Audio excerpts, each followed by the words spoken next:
What's up, everybody? Welcome to Owen and AJ Talks. I'm Owen Finch, and I'm here with... AJ Talent. And today we're going to be covering Yellow Jacket Season 1, Episode 3. And this episode is called The Dollhouse. And it was directed by, I think it's Eva Sahag. I don't think that's right at all, but you can just look it up for yourselves. And it was... Horribly mispronouncing it, but whatever, it's not like English is our first language or anything. Yeah, that's even worse for me. And but I can say who wrote it though. I can say it perfectly. It's Sarah L. Thompson. So I said that pretty well. So, and this is Sarah L. Thompson's first appearance right in the episode. She's not very well known apparently because you can't click on a wiki or anything like that. So that's not good. But yeah, do you want to guess when this episode came out? You have to kind of think because it's been a bit since the last episode review. So I believe it was November 2021. I'm going to guess November 25th, 2021. You were so close. You're like 3 days off. November 28th, 2021. You should write this date down too, so that way, like, because I'm going to ask you again the next time. Because yeah. So I'm going to guess this episode came out shortly after Thanksgiving, because usually Thanksgiving's like the end of the month. So this episode came out. It's probably like a couple of days after Thanksgiving. Yeah. We know from the first episode they eventually start eating people. So I want that episode to be on Thanksgiving. Happy Thanksgiving! Your feast is human flesh. Yeah. That kind of would have been nice if obviously it wasn't going to happen in this episode, but like if we could have gotten the stuff in the beginning, like around here, just for the Thanksgiving say. But again, they could. Who knows? Like they probably couldn't have been guess that this was really the time that it aired because again that's really messed up. Side note, a show I like, Fate Zero. The episode he kills his dad aired on Father's Day, and the episode he killed his adopted mom aired on Mother's Day. I don't think did they plan that out that way too, or did that just kind of happen? Oh, that's all. That's actually. So awesome. I like when a show actually does that, like just rub salt in the wound. Yeah. So yeah, that's pretty awesome actually. But yeah, we're gonna start breaking down this episode. What to do again? Same thing. We're gonna talk about everything in the '90s first, and then obviously everything in the present, just because I think it's easier to do things that way. Right, because obviously in the show it's running back and forth throughout the episode. And especially too, since you're coming into it, you just kind of skimmed it this time around. You've seen the episode, so if we try to do it that way now, like the video would be completely disorganized because But this episode is interesting because I think we both agree this is like the first episode. It's only the third episode, but it's the first episode where we'd say like the present storyline is a bit more important than the past. Yeah, which I think is a good thing about it because we're still kind of getting to know the characters like in the present and really even in the past too, because the second episode's right after the plane crash. So right, in the past, all the characters are together, so it's easier to like have them doing things together. Whereas in the present, they're all like spread out doing their own thing. Yeah, and I kind of like though that like we finally got something to happen in the present in this episode, because I feel like you could have gotten away with it maybe one more episode, but then you're kind of, I think a lot of fans would ask, like, why are you even showing the stuff in the present if nothing's really significant happening? So I kind of like that they kind of chose this episode to really have that happen. And they were, and a lot of significant things happen with all the main characters in the present. Maybe except Misty, because she's kind of just along for the ride. Which is actually the case. But there's actually something else significant that happens in this episode. We haven't been talking about it, and I kind of keep forgetting to bring it up. We finally got an intro to the show in this episode.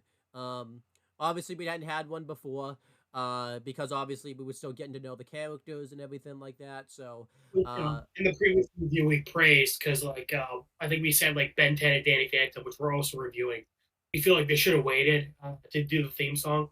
Yeah, especially I feel like more so with Danny and definitely Ben, because because it like boils like the aliens in the ghost form. Yeah. Avatar did a good job because they like changed the narration. Yeah, but obviously Yellow Jackets waited a bit. I forgot exactly when they got the intro. I thought it was one more episode. I thought it was the next episode, episode 4, when they got it. But episode 3, I thought was a good choice to do it because by this point now, we've met all the characters now and everything like that. And I feel like it'd be kind of weird because now I feel like we've met all the established characters and everything like that. So it'd be kind of weird if we didn't get an intro, especially 2. I feel like episode 2 wouldn't have been the time to do it either because it was kind of like right after the plane crash. So Episode 1 is like them in the town. Episode 2 is like the plane crash. So I feel like now kind of everybody kind of is like, um, the a bit plots more have been kind settled. of, yeah, the plots have kind of been more settled and everything like that. I really like the intro. Obviously, what the intro is pretty much is it shows like 90s like hidden camera like footage of kind of what all of them kind of somewhat having fun, but it also kind of shows like the surroundings of where they are and everything like that. And I kind of like it because you know it will show like the characters that we've seen in the present, like what they look like in the past. So like for example, like there's a bit where they show like Shauna in the past, and then it shows like Shauna in the present. So I kind of like that they kind of that it kind of cuts into that. Um, but I really, and it obviously shows like all like a bunch of disturbing stuff and everything like that. So I really like the intro. I like the theme song that they picked for it. I mean, they didn't pick it; they actually made it actually because it's not actual. It's not really a song. Like I've tried to look it up before. I'm like, what song is this? It's the song they just made. So, um, and it's not overly too long or anything like that. Um, you know, I remember the Netflix, well, just regular Death Note. I meant to say the Netflix Death Note because we watch on Netflix, but I can't say Netflix Death Note because that's a completely different thing. But you know, I remember Death Note. Their intro. I like their intro, but sometimes it's a little long. This one isn't too long. Um, so yeah, I really like the intro. I like how like grungy it looks too. Like it doesn't look like it was overly edited or anything like that. It gets all the characters in there and everything like that, and it really kind of like makes it look like what they dealt with was disturbing because you'll see like um, but it looked like too like they were also having fun. Like you'll see kind of like Jackie in the past, like is playing soccer I think in one of them, like that actress and everything like that. So I really like the intro. It looks really good and exactly what you expected. What do you think of the intro so far? I mean, like you said, I like it. Kind of like them having fun, but it's also that like disturbing undertone to it. Yeah, I really enjoyed it. Um, and that it's probably tough for you to talk because you've only probably seen the intro like once. I've seen it many times at this Right. point. It's I only saw it once, so it's like like I like it. It serves its purpose. It's a good intro. Yeah. Um, I guarantee you probably won't watch it again because you're gonna do skip intro every time you watch it on Paramount no, Plus. I really skip intro. Oh, that's actually surprising. Um, Yeah. but yeah, now that I've kind of talked about that, why don't you talk about this? Is actually like the first thing you see in the whole episode, actually. But it's the first thing we see in the So past, it anyways. starts off with the cat. It's the girls still in the woods from the previous episode. Um, they've now apparently been out here for a few days, most likely. I think they said they've been out here for like 3 days later on. Yeah. They are burying their dead, all the dead people they could find at least, such as, the coach and like the air flight attendants. Um, Thaisa is giving a speech, like a eulogy, and is speaking of one of the girls that were on the team. I believe she was a transfer student, so like no one really knew her that well. But Thaisa is explaining how, she was talking about going on a trip. She was excited to go on a trip soon after they. That was Van actually that was giving the speech. Okay, well, Van was giving a speech about one of the girls who no one really knew that well, and how because she didn't really know anything about her, she just kind of had to grasp onto the one thing that she did know, which was that the girl was excited for a trip that was going to happen after the finals. Yeah. But now as she's dead, she's never going to be able to go on that trip. Yeah. Which it's really sad, because I think the whole point was that at your funeral you would want people singing your praises and talking about all the good that you've done in your life. But because of this plane crash, like it's a bunch of strangers just kind of grasping at straws, which is really sad. And like it's a unmarked grave in the middle of the woods where no one is. It's Yeah. This it's reminds me of like Walking Dead because there'll be a lot of times where characters die, like that we don't know. We'll only see it for like that one episode. And there's an episode where like one of the characters buries somebody, but they don't even know their name, so they can't even like write their name or anything like that. So it's kind of Right. sad to think about, like um, you know, but it just kind of shows like because she talked about all these things, and I know we're getting a little bit personal here, but you could just be here, you could be gone the next day, type of thing. Like, just definitely don't take life for granted. That's kind of the lesson that the speech kind of teaches you in a way. Yeah. What I liked about this But kind of like meeting is everyone kind of joined hands and everything like that, except for Travis. Like, he still paid his respects and everything like that, but he didn't really grab anybody's hand because obviously he's still grieving too because one of the people they buried was like his dad and everything like that. So he's still kind of grieving in his own way, and it kind of makes yeah, sense. he's being a real asshole this episode, but like you can totally understand it. Like he's obviously dealing with the death of his dad by Yeah, kind of isolating himself from everyone. And we and I, found out last episode he's kind of like directing his anger at everyone else because his dad was like trying to save the girls on the plane crash, and he ended up getting like sucked out of the plane, and yeah, obviously he landed on that tree. and I think it So makes sense. Like, that's probably why he didn't grab anybody's like hand because everyone's like joined hands and everything like that. It also makes sense too because like I don't. He definitely doesn't even like know these people, so I can imagine like if I had to say goodbye to like one of my relatives, like around people that I like didn't even know or anything like that, I would kind of feel like a little upset about and stuff like that. Like, he's not really yeah. around anyone that like his loved ones really, except like maybe his brother, but like that's really it. So I like the parallel to episode one where the religious girl wants to say a prayer. yeah, And in episode one, everyone was just kind of like, ugh, whatever, like no one really wanted to do it. But now this episode, everyone like joins hands, like you said, except for Travis, uh, and everyone's like, appreciative of the prayer. yeah. Um, and then there's like I don't know, I never know how to talk about these because technically this is the past, but this is like a super. I'll let you talk about it because you're talking about the opening. This is like a super flashback that happens. It's a flashback within like a flashback, and I never really know how to talk about this, but it's like I don't Yeah. know, but uh, Well, basically, the point of this flashback is that Thaisa, this funeral is having her remember her when she was a little girl, and her grandmother was dying. And should I just talk about the whole thing? So because it cuts back to this later. yeah, I Okay. wouldn't be against it. I wouldn't be against it. Okay. So yeah, Thaisa, because of this funeral and like the people dying in such a horrific way, it's causing her to remember her grandmother on her deathbed. When she was just like maybe 4 or 5, like little girl, and her grandmother is like a very sick, dying. Has all these like tubes hooked up to her, and she's like scared of it. But her grandmother like tells her, don't worry, come here, I want to see you. And she tells her like not to worry, that God gives you your time on this earth, and then He takes you away back to heaven, and that she's not afraid to die, and that it's a natural part of life. And she reassures little Thaisa that an angel is going to come pick her up and take her back to heaven. Um, but like the grandmother is very easy to like. Like it shows her as a very like nice, sweet old lady. Yeah, Comforting her granddaughter. Um, and obviously, like the whole point of this scene is to like make you like her, because what happens is like just unfair. very much Uh, so. Yeah, but like showing that she's like accepting of her death, and she's like in a way looking forward to it. She's accepted her life. She's had a good life. because But like the grandmother's like basically bedridden, like hook up to like an oxygen tank and all that type of yeah, stuff. like you So said, she has all these machines hooked up to her. Like she's very old.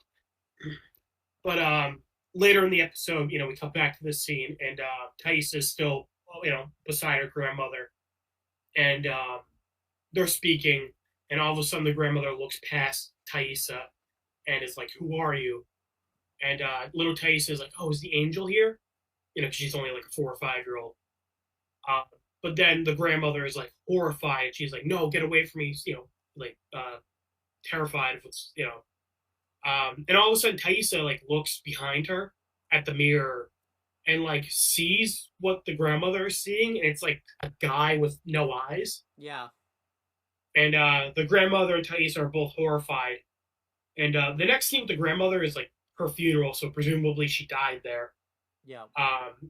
And then while all the adults at the funeral are like talking amongst themselves, little Thaisa goes up to her grandmother who's sitting in her casket, and she opens her eyelids and sees that like her pupils are like rolled into her head and her Yeah. eyes are blank. Yeah. So her grandmother being a nice religious lady, who is like accepting of angels in heaven, um, all of a sudden being terrified of this eyeless guy greeting her on her deathbed, obviously made Thaisa like traumatized of like death and dying. And this ties into this like no-eyed figure ties into uh, the end of the episode with the past and the present. Uh, I'm curious if this like comes back, like Thaisa's grandmother like being haunted by like a guy with no eyes. Like I feel like that's not gonna come back. But Yeah. We still don't know like what's going on when it comes to this. Um, it was a but little edgy, honestly. Like yeah, like I said, like the whole point was to make her like super likable. For the only two scenes we have her, and like spiritual and happy. And then, but when her death actually came, she's like dying, screaming, and like it's like all right, it's a little much. I feel like. um, but I like this scene though, just because like it kind of gives a reason, like because after like we see the first flashback, Thaisa like walks away like from the funeral and everything like that, because obviously now that we know she obviously is very traumatized by death because this happened and everything like that. Right, right. But obviously this sucks too, just because like Thaisa at any age, I say that because we see her in the present. This is probably the last memory like she really has of like her grandmother and everything like that. So it's pretty Well, a like I tragic said, the memory. next scene we have with the grandmother's her funeral, so it's implied that she like died there. Yeah. So like this is like kind of like the last scene. Obviously, the thing that really interested me was that the Thaisa also saw this figure too, which I thought was That's what interesting. I'm saying. I'm like, oh, it's not like the grandmother was like hallucinating.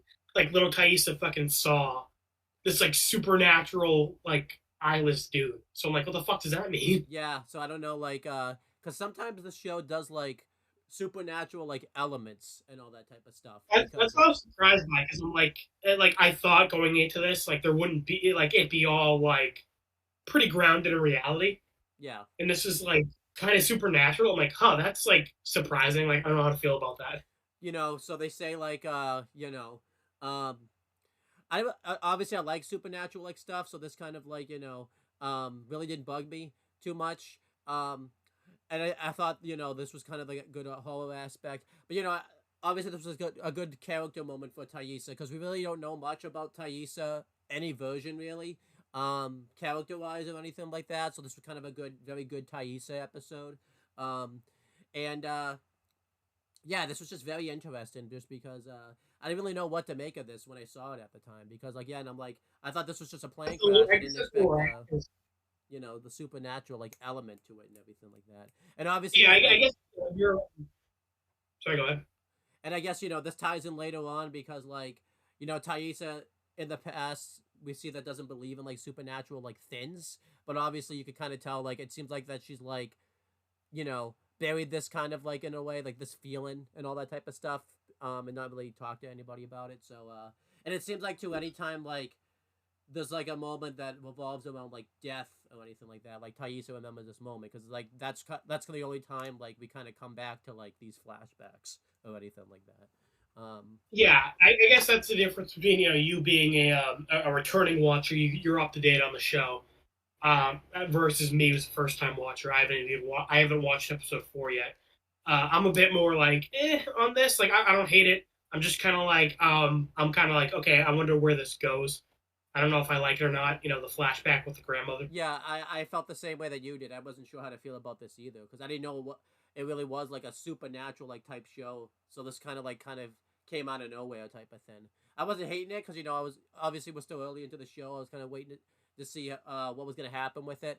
I did like at the end, because since we're talking about, they tied in all of like Thaisa's scene, because they tied in the funeral, then they tied in at the end, which we'll talk about when they're in like the cabin, Thaisa going up to like top bunk or whatever. And then obviously like when Thais is going downstairs and like her race, but like they tied in like all of the Thais scenes like really well and edited them really well together. I just want to make sure we mention Yeah, yeah. that. I like how all three, like, yeah, little Thaisa, teenage Thaisa, and adult Thaisa, yeah, they all were all like, yeah, all interlinked. Yeah, Yeah. I liked that. But yeah, I think the next scene is you. Um, yeah. So then, back in the past again.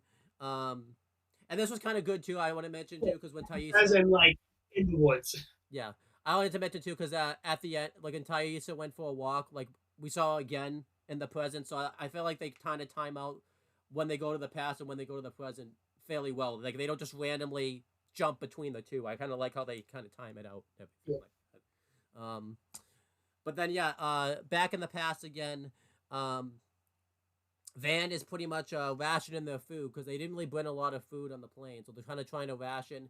It's all really just like snacks and everything like that because again, they didn't really anticipate they were gonna have a plane. I mean, I don't think anyone anticipates a plane crash, but except the kamikazes or whatever they were, they did. But yeah, so they're basically trying to ration all their foods. They don't have a lot of food or anything like that. So obviously they're trying to save up like every drop of water. They're like cutting down all of their like, junk food and everything like that. Um, and Travis just comes in and just takes like a whole thing of like, I think it's like beef jerky or something like that. I'm not sure exactly what it was. And obviously Lottie kind of takes offense by this because basically, they're supposed to ration this stuff. Um, but you know, I like that Lottie says like the typical phrase, "Oh, who died and made him kin?" And I actually kind of like Natalie. Kind of got pretty.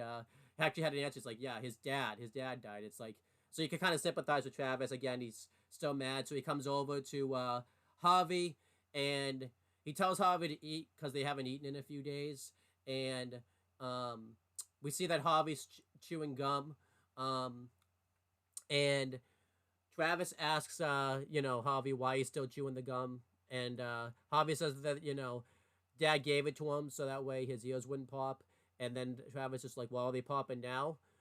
Basically telling him to get rid of it, and Harvey obviously refuses to get rid of it because obviously, in Harvey's mind, this is pretty much the last thing that he has of his dad at the moment, because obviously he doesn't know if he's gonna make it out of this situation or anything like that. So,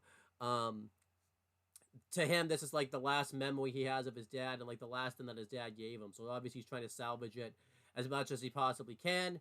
But you can kind of understand Travis's point a little bit. Yes, he's kind of being a little bit of a douche here and everything like that, but he's also kind of grieving with the loss of his father and everything like that. Yeah, I, I think the important thing to say is like, I get Travis, like he's like angry and kind of taking out on everyone, but like he's still in the wrong. Like, Javi's like trying to deal with the death of their father in his own way, by like holding on to the gum. It's him trying to hold on to his dad in whatever little way he can. yeah, So like, while I understand Travis and him like being angry is totally valid, him lashing out at Javi, who's also dealing with the death of their father, is like, like he's being a dick, like, and plain and plus, simple. this is really too like the only person Harvey can really like go to like talk about this Yeah, because it's like their dad, but he's kind of just being a douche about it. And obviously too, I like that like it's not just because like it kind of seemed like I don't think the relationship was completely strained, but if you remember, like on the plane, you see Travis kind of like when Harvey tried to sit next to him, like Harvey kind of like Travis kind of gave him the cold shoulder and everything like that. So I don't think and so. and Um, last episode when Javi kept trying to go onto the plane to look for their dad, and like Natalie came over and was like, "Hey, shouldn't you like go like comfort your brother?" And yeah, he basically told Natalie to fuck off, and like he didn't really care. yeah. So yeah, so he's being a really like as an older brother, he's angry and obviously like is upset over his dad, but he's like not there for Javi at all. Yeah, so he's kind of like a little bit of like a shitty older brother and everything like that. And then obviously, you know, the rescue team still hasn't come, and Jackie has hope that the rescue team is gonna show up. We see that Misty like stole some food from the food stash, and she's basically trying to get the we find out the coach's name in this episode. His name is Ben. We find it out like later on, but I don't think this is the first time we've actually heard his name. For some reason, I thought it was Paul, but it wasn't. But whatever. At least it's not. It's not. It's better than John Miles. That mistake. That wasn't even like close when I Yeah, did yeah, that. So, Well, But it's what he said because his name is Ben 10. yeah, so that's pretty Um, cool. But yeah, yeah. well, We found out his name is Ben, his first name later because Misty's being real creepy. yeah, I'm just mentioning his name now. But you know, Misty basically says that he has to eat some food because you know, he can't really take any pills on an empty stomach, which is true with any medication. You know, you're basically gonna throw up if you take it on an empty stomach. I would know that more than anybody.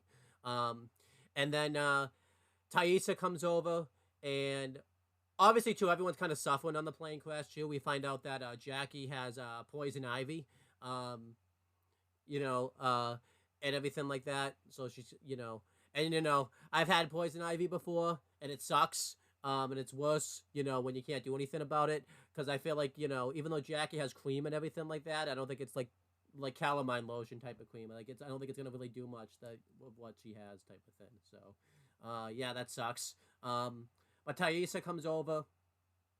Um, you're probably thinking too, of all the characters I'm sympathizing with, it's freaking Jackie. Like, I'm not freaking sympathizing with a coach who's lost his leg. I'm sympathizing with Jackie who has poison ivy. It's pretty Right, right. hilarious. But again, I lost the leg. She has a leg to fucking have poison ivy on. yeah, I don't know. I would rather not have a leg if I had poison ivy on it though, because at least I wouldn't feel the itch of it and all that type of stuff. Okay, so the next time you get poison ivy, I'll chop your limbs off. Thank you. Um, But anyhow, Thaisa comes over and she reveals that she found a lake. Um, and pretty much, you know, she wants to go to this Well, lake. when you say found it, like she like saw it in the distance, like it is like miles away, but you know Yeah. she spotted one. Um, and you know, at this point, they've just been kind of sitting there, basically waiting to get rescued. So Thais is kind of recommending, like, let's at least try to do something, and let's at least go try to like see if we can make the best out of this situation and try to like survive and go find this lake. And Right. Well, because you know, also important to remember, like you know, I think at this point they've been out here for 3 days, and like you said earlier, they were only like living off of snacks and like each drinking like a little bit of water a day. yeah, So you know, if you go to the lake, you can find you know you have drinkable water. So I think that's their idea. and you know, drinkable water means animals, which was like meat, you know, because they have to go. Animals have to go to this water, so that's something. So, Yeah, yeah. but you know, Who wants to get close? You know, because you know they help would look for the plane crash, obviously. yeah, But Thaisa basically like says it like pretty bluntly, like it's been 3 days. If they knew where the plane crash was, they would you know they would be here by now. yeah, and which is why they don't, because Misty kind of took care of that. So, Yeah. but you know, and I like that they weren't like overly I mean, egregious, to showing be fair Misty. to Thaisa, apparently this lake is only like 10, 20 miles away, which I mean, that's a lot. But like, if a search and rescue came by, they would like search the whole area. So, like, Yeah, you know, um, but you know, I like to like, you know, they're not being overly egregious, showing like Misty's reaction to all this type of stuff. Like anytime they mention a rescue team coming, they don't really show Misty's reaction. So that's good. yeah. So they He's basically, over in the corner. yeah. Um, so you know, they put it to a vote. You know, uh, and also to the coach. You know, they said they'll carry him on a stretcher because pretty much he's useless. He was basically offered for him to be left, but they said they can just carry. They're gonna make a stretcher and just carry it, take turns carrying it. So then they put it to a vote. Either go to the lake or don't go to the lake. So you know, it was kind of one of those. Half of them voted to go to the lake, and you know, half of them didn't. The coach didn't vote, obviously, because it doesn't really matter to him if he goes to the lake or not, because you know he's pretty useless. So it came down to like Shauna voted, and Shauna obviously voted to go to the lake, and she was kind of like one of the last. She was pretty much the last one to vote, which I kind of liked that like Shauna was kind of like the deciding factor. And obviously Jackie gets this look on her face because obviously she's not happy that Shauna voted against her. I really like this scene. I'm glad it wasn't like in your face type of thing, because obviously I've seen this scene done before, and like they typically would like do the thing where like Shauna wouldn't vote, so then like you know they would be like, "Oh, Shauna, you got the decided vote." I'm glad it was just kind of like a quick thing, like Shauna just voted and that was it. They didn't like spend too No much one time on it. prompted Shauna to vote. She, like, ended up doing it. Even though she was hesitant, she ended up doing it on her own. Yeah. So yeah, they go to the lake and they leave Van takes the compass from the plane so they know how to get to the lake, and then everybody leaves like a message on the plane that saying SOS gone to the lake. And I think I talked about this with you off the air. Obviously, because I've seen this episode before, I forgot how long it took them to get to this lake. Because obviously, I'm watching. When you watch it the first time, you're like, your anticipation's building up. You're like, are they actually gonna find this lake? But when you know they actually find the lake, it's so like egregious to kind of watch. Like, wow, it takes them a while to get to this lake. Like, I think it takes them a good maybe 2 minutes. Like, obviously, if we watch this, because obviously they cut back to the present, as they're taking this hike and everything like that. But I'm like, wow, it takes them a while to get to this lake. I was kind of like, okay, are they gonna get to this lake anytime soon?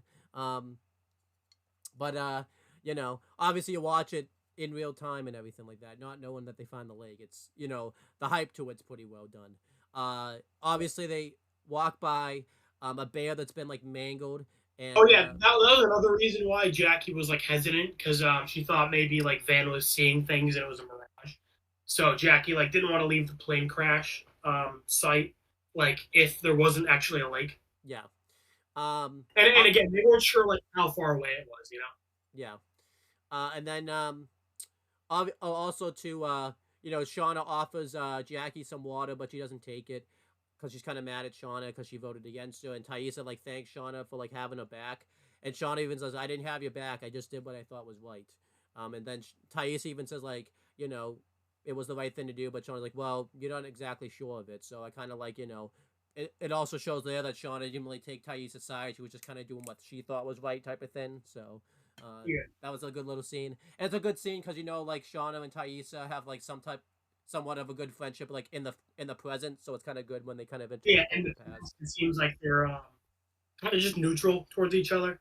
Yeah, Like in episode one, Shauna was like the only one who was like neutral to Taissa's plan instead of like outright rejecting it. yeah. Um, So then so yeah, here it's like showing like yeah, she's not really like just doing. She didn't um, give her a vote based on like who she's a friend with or not. She's just trying to survive, basically. yeah, And that ties into what she says to Jackie later about like she's scared and she just wants to do like she doesn't know what to do, but she just wants to do what she thinks will get them all, keep them all alive. yeah. And they walk by. So this is why I mentioned this. They walk by a bear that's been like mangled, and they're asking like what the hell could have done that. And Coach Ben mentions that it's wolves because the wolves, in packs could basically kill anything.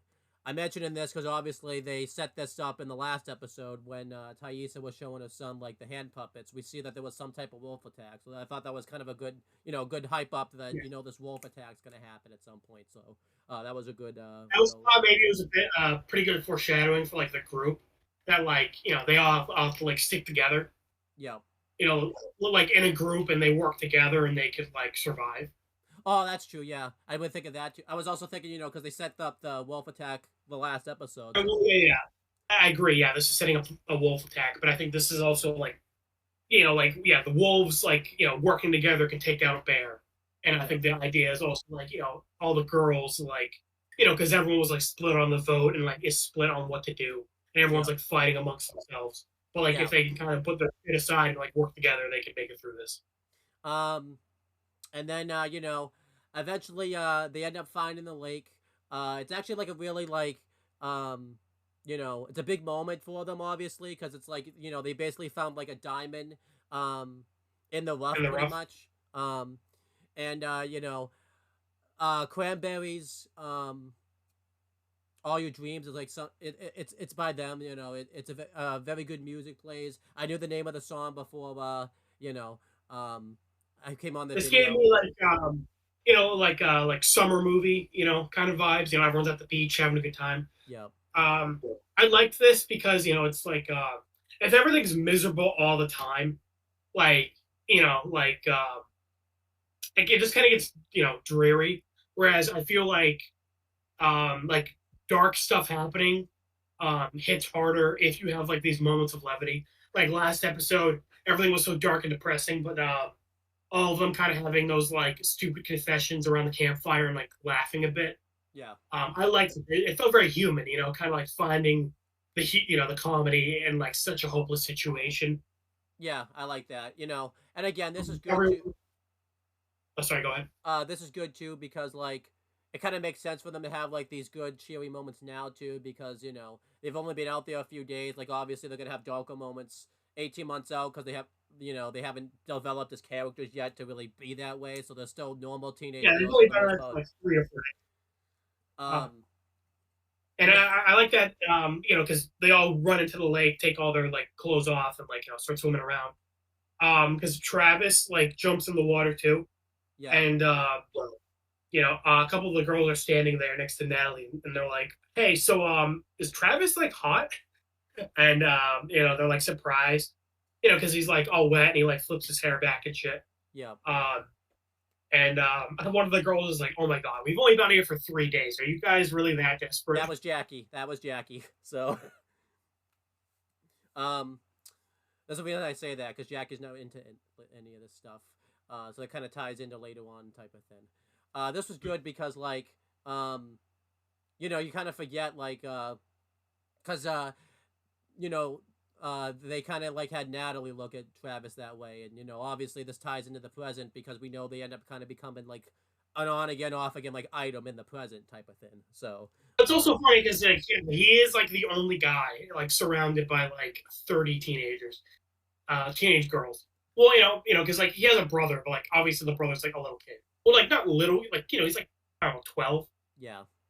Um, but yeah, this was yeah, and Travis really it kind of sucks as Travis can't really like enjoy it really because he's still kind of Right, and then like obviously, like in a different type of show, Travis would be having the time of his life. But his dad just died, so he's not too happy about it. but it's like I thought it was kind of good to see Travis having fun because obviously we haven't really seen Travis like happy in this world. He's been kind of miserable the whole time, so I always like seeing him have like a good time. Um, Right, and later on, where he like banters a little bit with some of the girls, like I like that. Like he's coming out of his shell a little bit, like bit by bit. yeah. Um, and again, what was good about this is like you kind of see Natalie looking at Travis this way, and it was a good tie-in because at the present, obviously we'll talk about it when we actually talk about the present. It showed like Natalie and Misty like arriving to like his house, and it was a little bit depressing because you saw like he lived like in a shitty house in the present and everything like that. So that was like a good jump to the present right there and everything like that. Um, but yeah, this moment at the lake was like really fun and everything like that. Like it's good to have like they're having like these moments. And I think I said you'll talk about everything at the lake. I mean, there's not a lot that happens at the lake, but there's Yeah. enough good Well, stuff. also, because last episode I was saying based on like Thaisa like being so worried about Van, it was like like right next to Van like the whole episode. I was like under the assumption that they were dating, Yeah, but in this episode, Van is out like swimming and playing with the other girls, and Thaisa is on the beach like doing the hair of one of the other girls. I don't think we know her name. Um, and Thaisa is like kind of looking at Van, and the girl who's like getting her hair done like says like, "Oh, you think you got everyone fooled?" And then Thaisa like panics a little bit, and she's like, "Oh, what?" And then the girl like says something else. Like I don't remember what she says, but basically the idea is that like Thaisa has a crush on Van, yeah, and obviously we know in the future like she's gay. Um, so like I guess she's like hiding it from everyone. because obviously it's the '90s. It's not really accepted yet, like in society yet. So we're still kind of a little bit. So that's why she's Well, hiding I it. don't know. It's one of those things where it's like I don't know. Like it was. It's not that it wasn't accepted. It was just kind of like I don't know.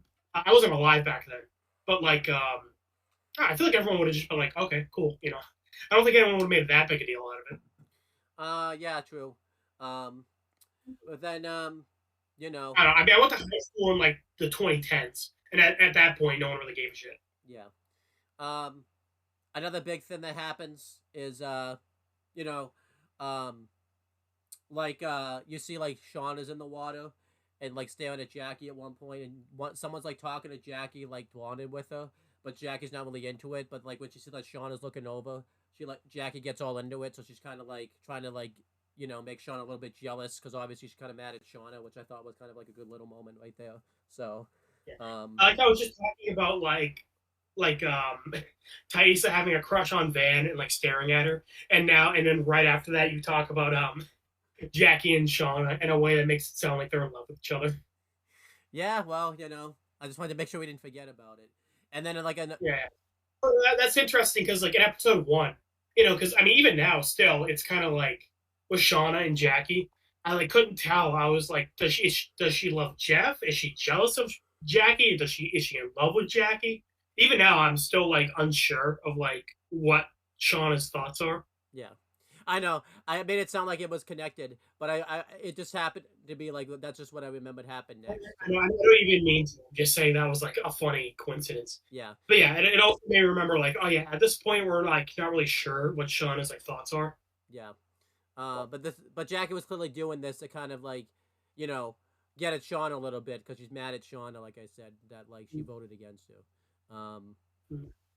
And then like Misty comes over to like the coach and like pours like the lake on his head because he can't really go in the water because he doesn't have like you know a leg and everything like that. So like And he's like, no, that's okay. And she's like, no, not really. He's like super unenthusiastic, and she just like starts pouring water in his head, and he's just like sitting there.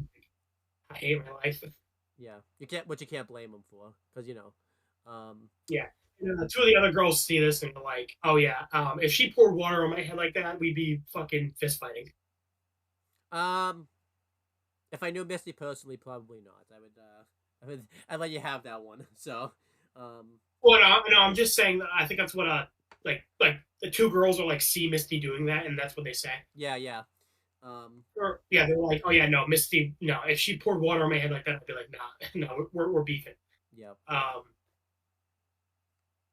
And then like you said, Misty's a fucking creep. I'd be like, no, I'm not going fucking near that one. yeah. Um, and It's like then picking a fight with a serial killer. Just no, pass. yeah, and then yeah, talk about what Lottie sees when she's at the lake. Yeah. This ties in nice because Lottie is like scared of the cabin later.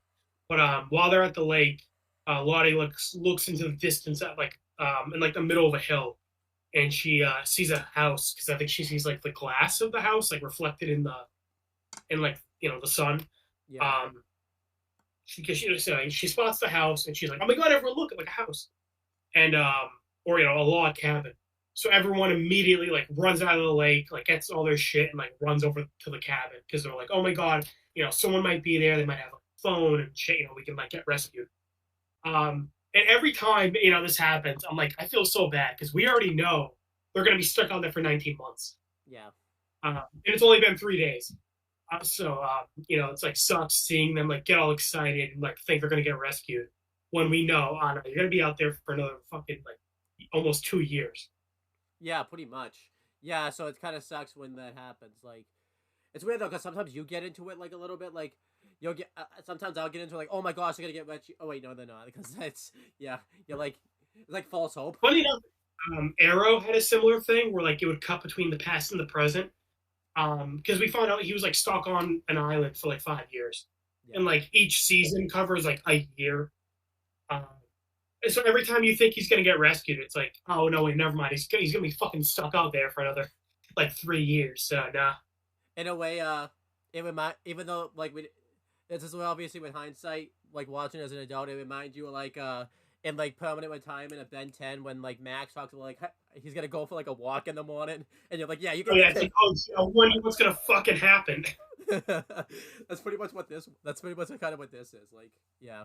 Yeah. Or it's like, irony, basically. Or it's like in Better Call Saul, where like, certain moments have to happen, like in Better Call Saul, to cause the present Breaking Bad to happen and all that type of stuff. So right. Yeah, that's the thing with like a prequel. Yeah, or like Star Wars prequels, like shit, happens badly because you've seen the originals. Yeah. Or I was just mentioning Fate Zero earlier. Fate Zero is a prequel to Fate Stay Night, and so we know shit goes wrong because it's a prequel. Right. Or to make a really old example, Oedipus.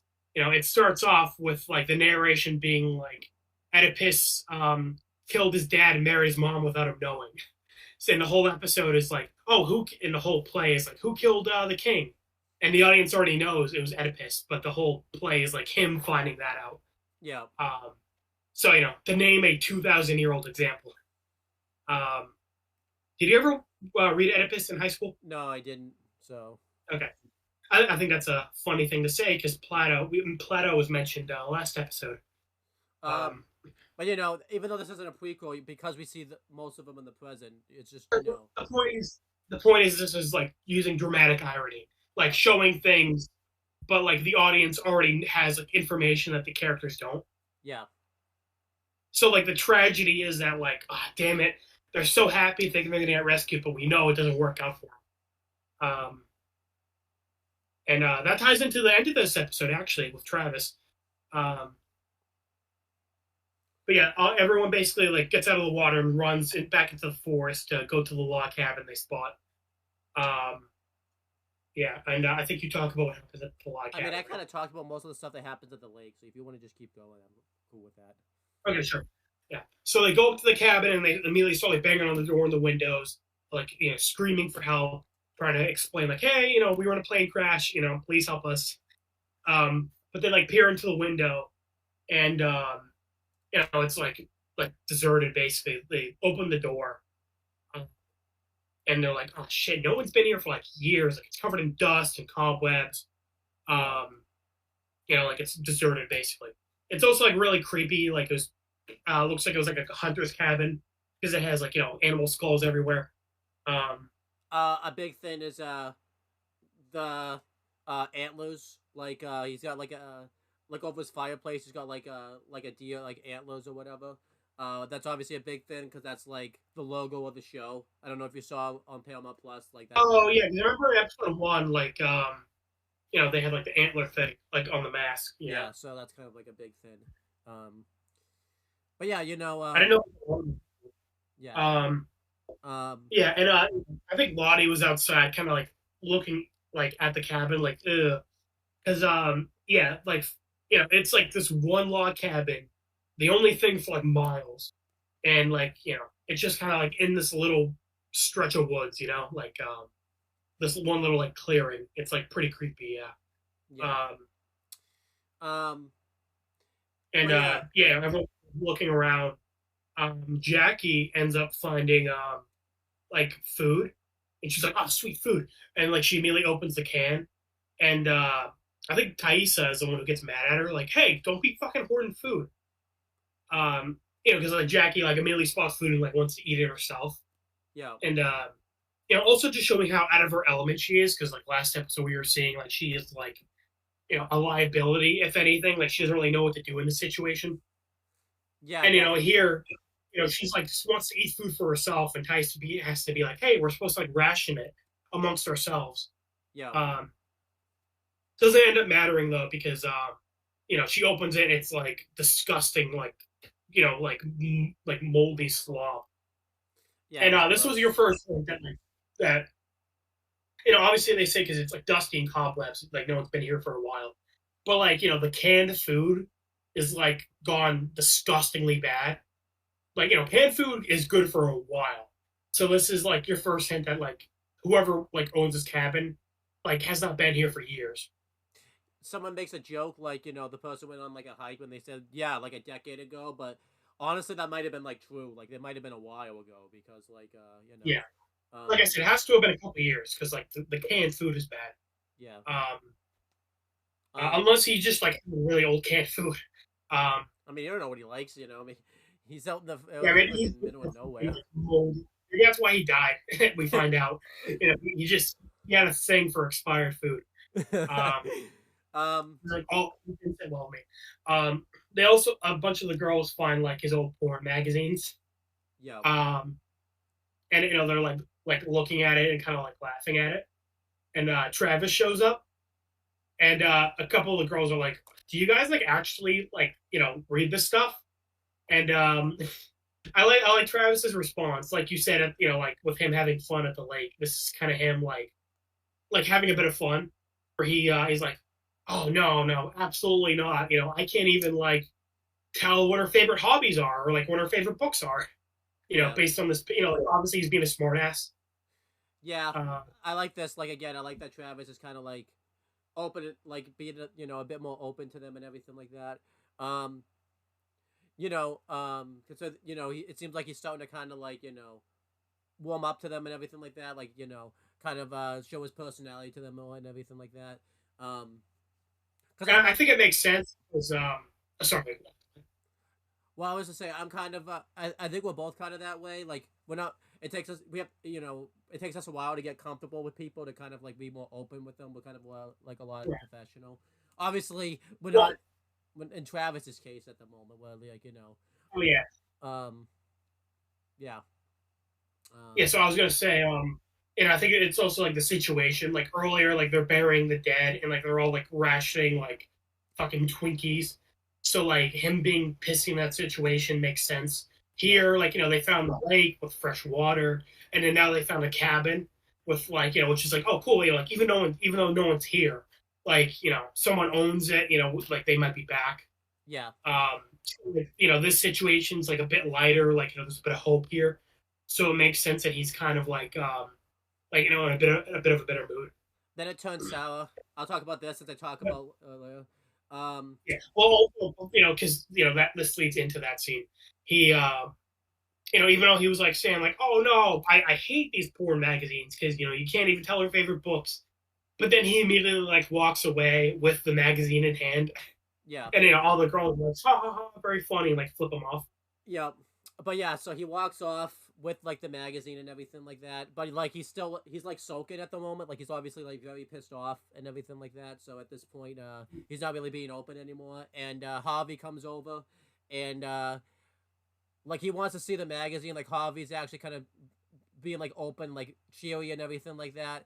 And Travis is kind of like being mopey at him. He's like no type of thing.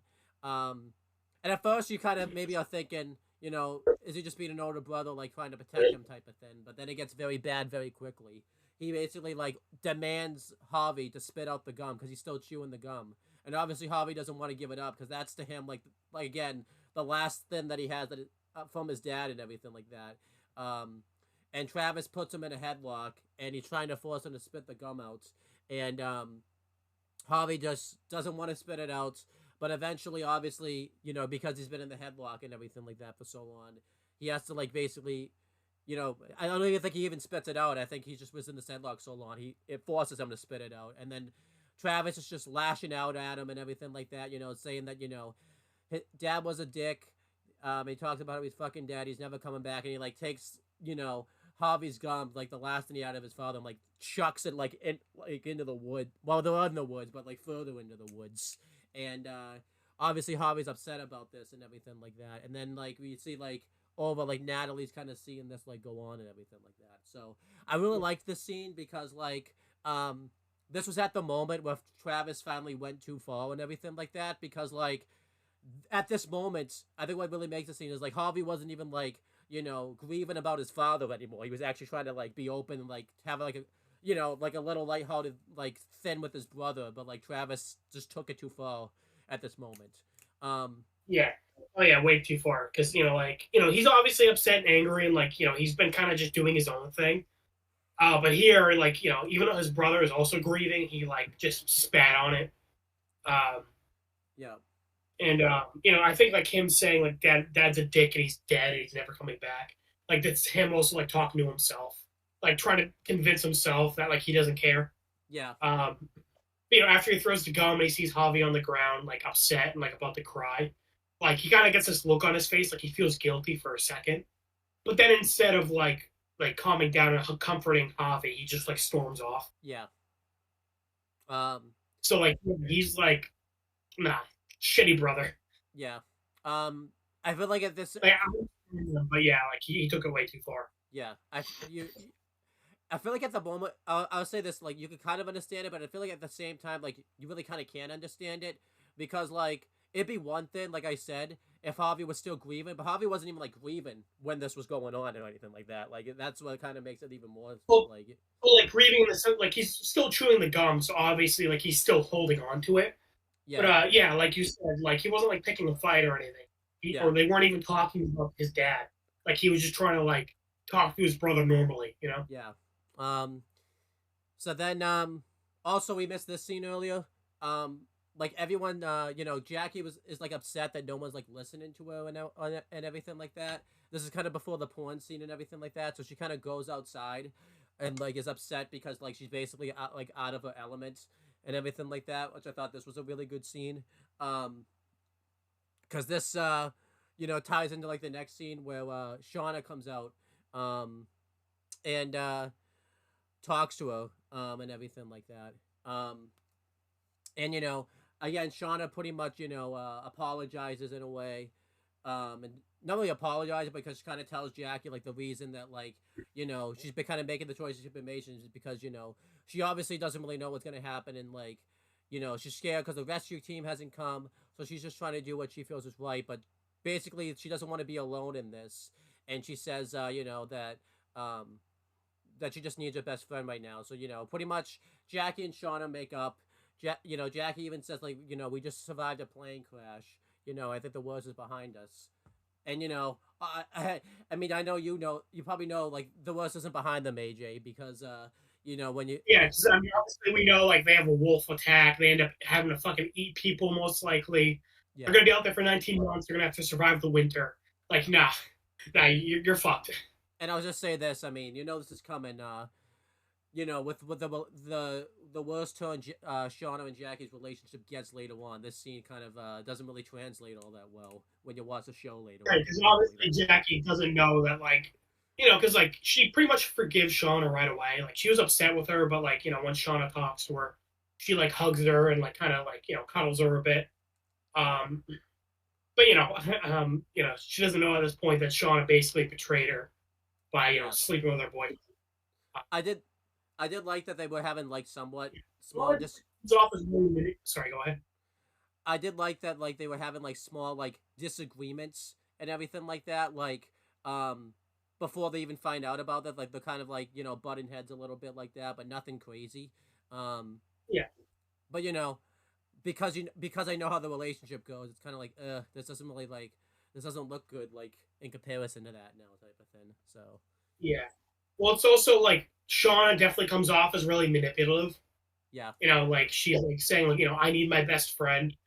Um, like basically saying like like Jackie, like I want you to emotionally comfort me, basically. yeah, Um, knowing that Shauna is like done this horrible thing to Jackie, like Shauna comes off as really manipulative. yeah.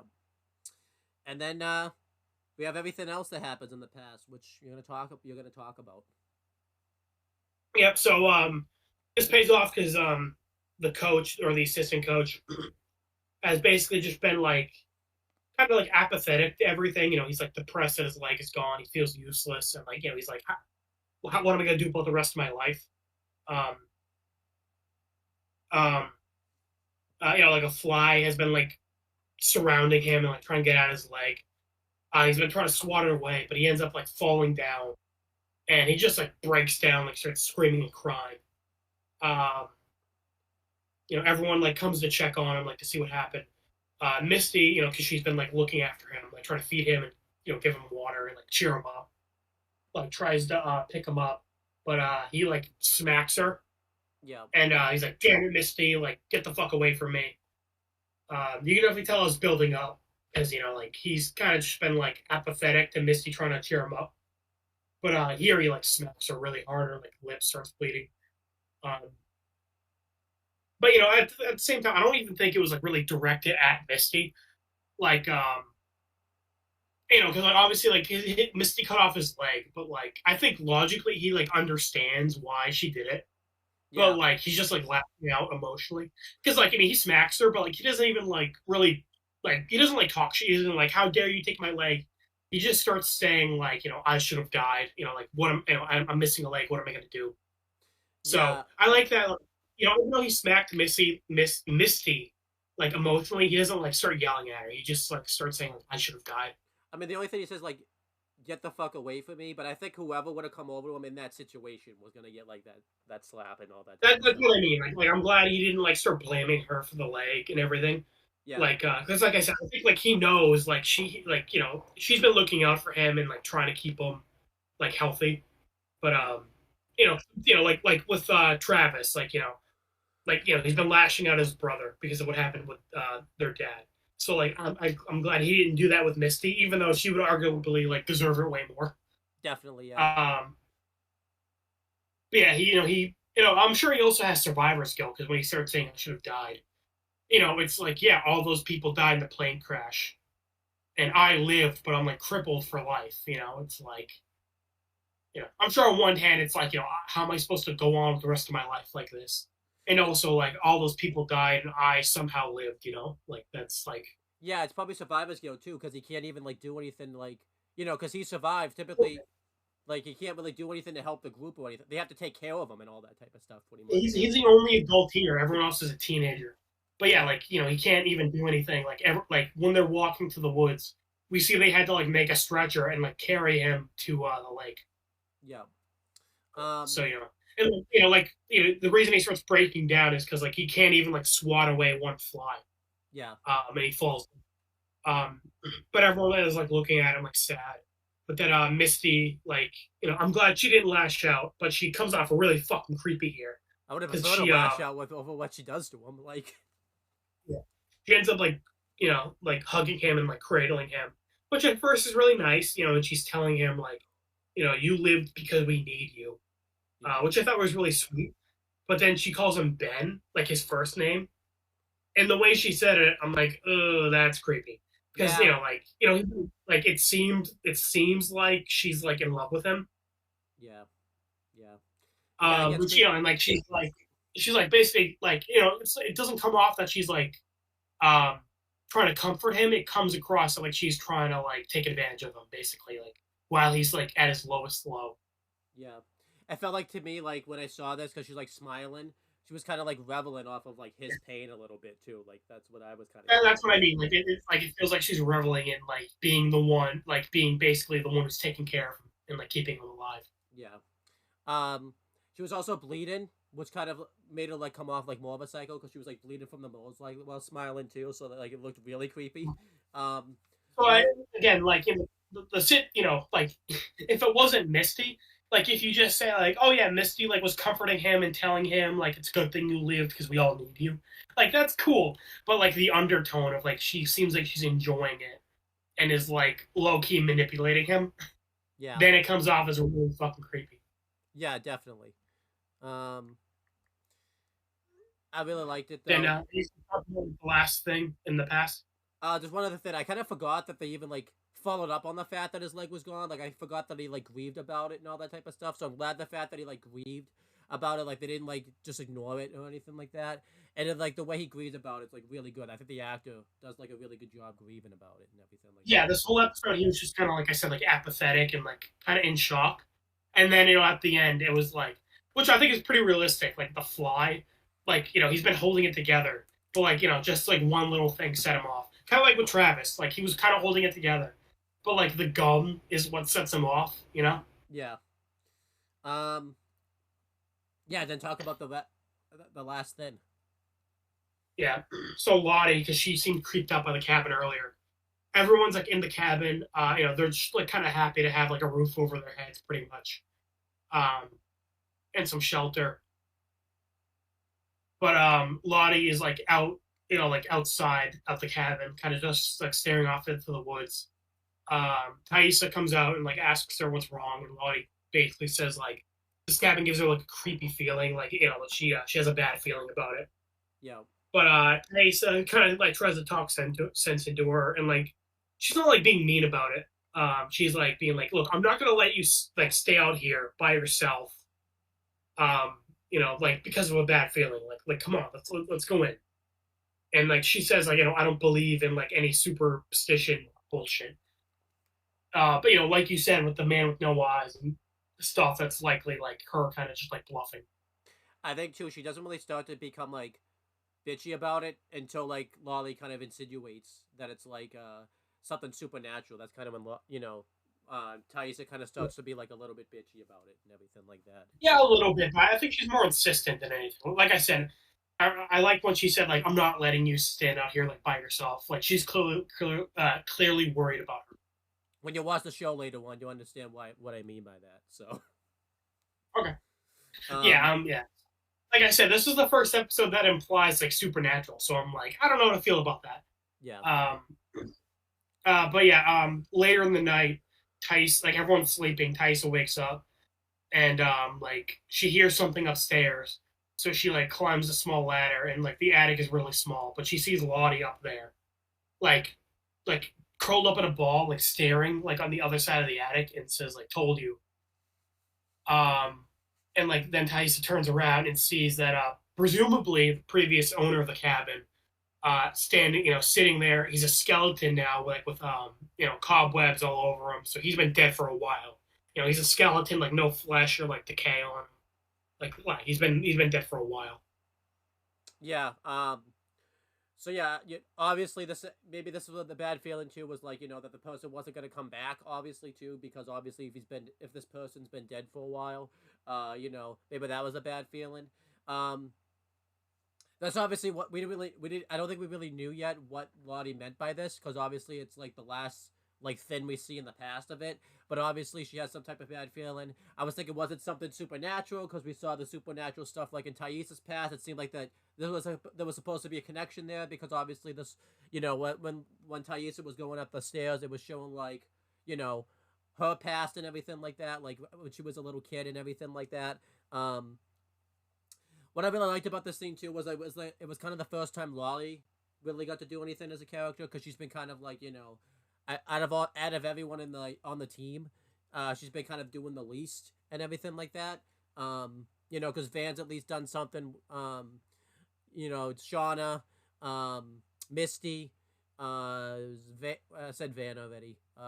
Natalie's done something. So like Lottie was kind of the one that like really didn't really do much. So this was kind of the first episode where Lottie kind of like showed that where they developed her at least a little bit as a character. Not much. It's like really not to the end, but like it's cool. She's the one that finds the cabin. She's the one that kind of has a bad feeling about it. And she kind of at the end we kind of we kind of question like, is she right? Is there actually a bad feeling about this cabin? So I kind of like all of that and everything like that. And again, the Thaisa thing when she comes up and finds the dead skeleton, the dead skeleton, tied in very nicely to like everything that what Thaisa was going through, like in her lifetime, like kid Thaisa and like adult Thaisa later on and everything like that. So,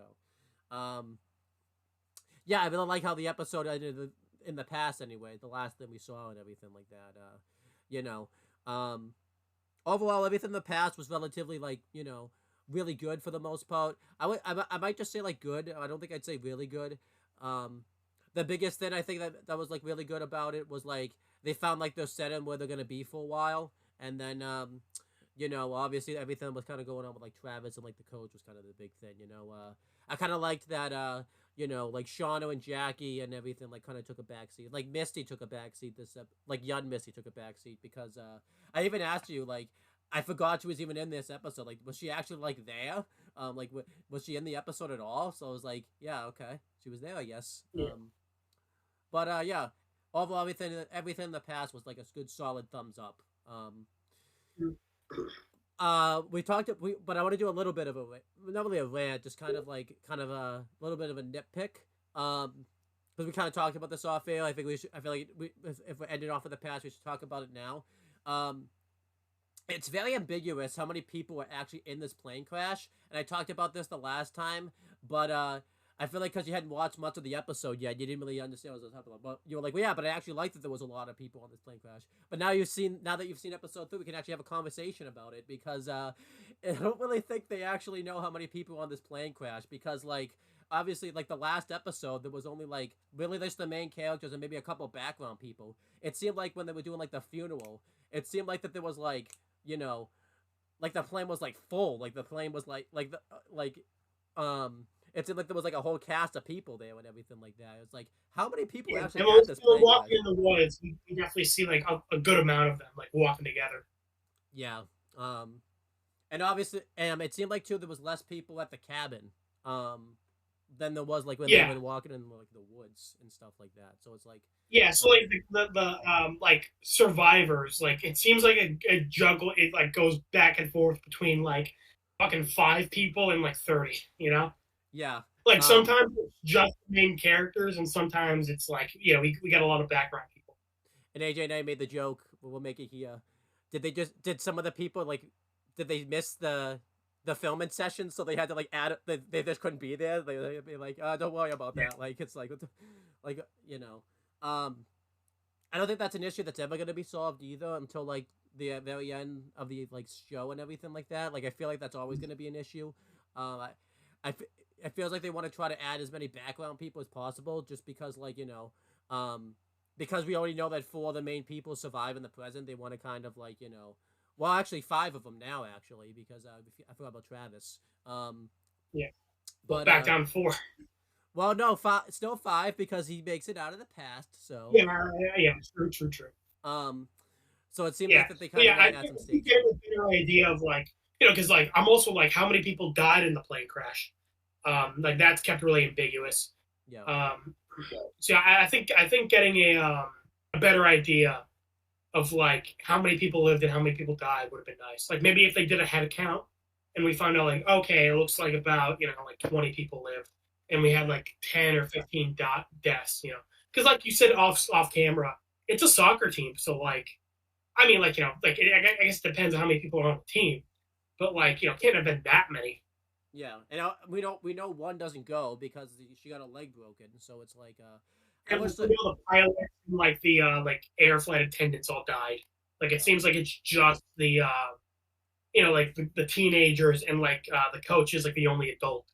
yeah yeah. I kind of wish we had like some type of like head count. I think the pep rally was meant to be the head count, but what the problem with the pep rally was everybody in the school was like there, but we didn't like see like the soccer team like really. We just saw the soccer team. We didn't see like any other like the coaches or anything like that. So I kind of wish Yeah, like they could have done like a group, maybe like it didn't have to be a big thing, but maybe they did like a picture, like some type of like picture before they went and like won the finals or something like yeah.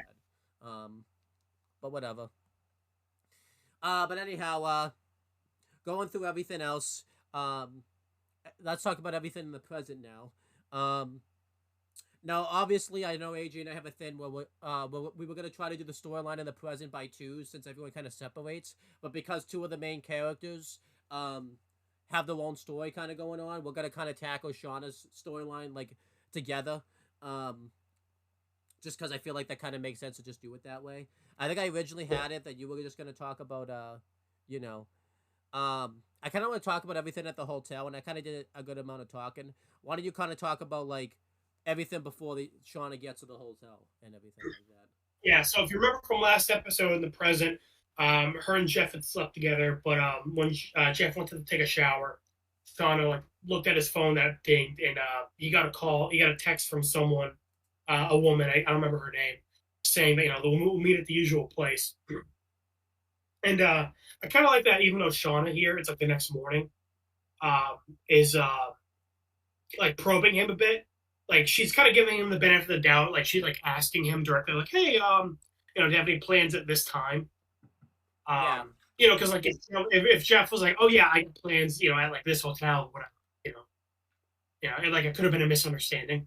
But oh yeah, and Sean is like, "Hey, I have to take the car to the shop. Can you pick me up at 4?" And Jeff is like, "Oh no, I'm like busy at the time." And she's like, "Oh really? Doing what?" And he's like, "I like a work thing." And like obviously that he's lying, so she's like, "Okay, he's lying, so I gotta like follow him." Um, yeah, because it would have been like so weird, if they showed her like if the first thing we saw like of her was like her following him, because it would have been kind of random. So I kind of like that they had like it showed her like interrogated him pretty much and everything like that. So yeah, but again, I like that she was kind of like probing him a bit, like like being obviously like testing him, but like again, like kind of giving him a chance to maybe it's a misunderstanding. Like maybe he'll be like, "Oh yeah, I'm going to a hotel and like meeting a client or whatever." Um, I mean, he's a furniture store owner, so actually I don't know why he would meet with a client at a hotel, but whatever.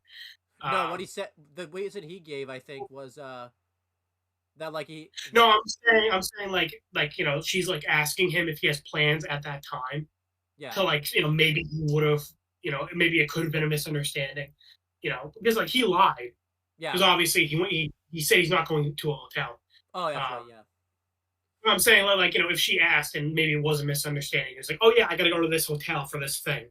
that's true Um, yeah I'm saying I'm glad she like kind of questioned him a bit and didn't just immediately follow him. yeah that was good. Um I think the following scene lasts a little too long. Because it's like she's following him behind him, and she's like kind of like trying to duck so he doesn't recognize her in like the rear view mirror. Yeah. I'm kind of surprised he didn't recognize because I'm pretty sure her bumper's still fucked up from the car crash. So I feel like he would have. He would, huh? Yeah, it's the van too, so it's like, yeah, I don't know Right, why. it's their van and it's damaged in the exact same way. So Jeff's a bad driver. He's not checking behind him. Yeah. Uh, Um, I did but think the yeah, scene was he like almost loses a few times. yeah. I thought the scene was But, kind of funny though, just because like like her having to duck down like when she tried to stop the red light, and like there's like someone that pulls out like in front of her. I thought that was like wicked funny. yeah, because she's like trying to like keep behind him where he doesn't get suspicious, but like not lose him. And again, it makes sense So that she's like they rolling, give getting hit. yeah, and it makes sense that they give Shauna all of like the comedy scenes, because this is Rose from Two and a Half Men, so it kind of works that she gets the comedy scenes. So Yeah, I keep forgetting that. Well, I was gonna say because like this is kind of like less serious than what the others are dealing with. Like Natalie and Misty are breaking and entering, and they find out Travis got fucking murdered, and then Thaisa is dealing with her son who like is getting stalked by someone who knows about her past, and like shit like that. And then Shauna, comparatively, she's like her husband might be cheating on her. Like that's serious, but like compared yeah, to the others where it's like for death, but I think I've been thinking about it, like it kind of makes sense to give Shauna the comedy, because again, it's Rose. Right, a comedy actor giving her comedy scenes, yeah. Yeah. Um, I feel like too, maybe that's why I thought the travel to the lake might have been too long, because I feel like those scenes were kind of like bouncing back and forth with each other. So like maybe that's why I thought the like, because it's like, okay, yeah, the episode was like a little bit boring, like in this chunk of the episode. If that kind of makes sense. It was kind of just yeah, I thought the travel to the lake was fine. I thought this section lasted a little too long. So maybe that's why. Just Like, kind of yeah. yeah. So yeah. Anyway, Jeff ends up pulling into the hotel, and Sean follows him. Yeah, Jeff goes in, and Shauna is like, "Oh, I guess you want to talk about what's at the hotel, right?" Yeah. Oh, and also Yeah, too, so like a big thing is because we might be a delay. That's probably why we're talking over each other. There might be a delay on your end. But I was gonna say, the breakfast scene where Sean is kind of interrogating Jeff. I liked that. The kind of following Jeff, fine. It just lasted too long. Yeah.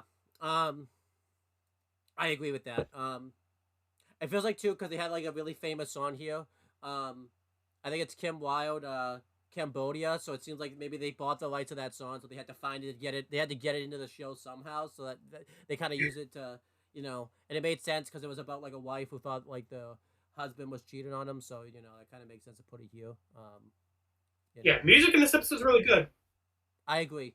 Yeah, we got the opening, we got the song at the end. We got the song here. Yeah. They're all like famous songs, and they're not just there because they are famous songs. They actually fit like the narrative of what the song's supposed to be and everything like that. So that's yeah. Cool. But yeah, also too, Jeff brought like a present, so it's like he's like right. So I wanted to make sure we mentioned that. So yeah, then Shauna is trying to basically get the hotel like room number that they're staying at, and like the confirmation like code and everything like that. She's trying to get it from like the receptionist, but the receptionist pretty much isn't having it. Shauna's trying to be like really clever of how to get it. She tries to at one point pretend to be like an FBI like agent type of thing. But then Adam. Did you say that was clever? Because I thought that was supposed to like comedy because like it's dumb. Huh? You said that was clever? I thought that was dumb. I said try. Like I thought that was. Like, I said try. Oh yeah, she's trying to be clever. Yeah. Right. Because I was about to say, I'm pretty sure the joke is that like that's fucking stupid. Yeah, I said try, but I did say trying to be clever. So if you notice. Right. Yeah. To be perfectly honest, if Shauna was just like, "Look, I think my husband's cheating on me," like honestly, the lady might have let her in. Probably, yeah. Again, I think it's one of those moments where, like, because Shauna, as a young age was like a little antisocial and like a little socially awkward. I don't think Shauna really knew just to say that and everything like that. Yeah. Because then, when he's having drinks with the dude, I don't remember his name. Like she seemed like she didn't tell him that's why she was there. Yeah. Until like she saw Jeff like leave. Yeah, and then yes, but yes. Then Adam comes in. This is the guy that she rear-ended in the last episode. Um, just conveniently happened to be there. Um, That's what I was saying. I was like, okay, I think Adam's a little odd. Like, he seems to know more than he's leading on. Again, I'm suspicious of everyone because I'm a first time viewer. I'm like, um, well, like he, you have right to like have when he, you have a right to have these suspicions because there's more of a reason that he's there that obviously you're gonna find out later on. So, yeah, because I was gonna say, he seems like he knows a bit more about Shauna, and like he's really insistent on like meeting her. Like he's really insistent on having her come to the auto shop. Um, so and like I'm like, what are the odds that he's here at this time? yeah, yeah. There's more to this than you think. Yeah, so I'm like, okay, if there wasn't a reason he just happened to be here, I'd be like, all right, that's bullshit. Yeah, there's more to this than you think there is. Um, so yeah, he's there. And he basically pretends to be an FBI agent, like kind of goes along with her to kind of get her out of the situation because Shauna's about to get herself into like a really bad thing, and you know, um, basically he offers to buy Shauna a drink. So he's Charlie from Two and a Half Men, which is kind of funny that I say that because that's what Rose's character is in Two and a Half Men. There's just a crazy girl that like Yeah. you know Charlie Sheen picked up. Um, and Adam's talking to her, and he's just kind of talking about like his wants and everything like that, but she's not really paying attention.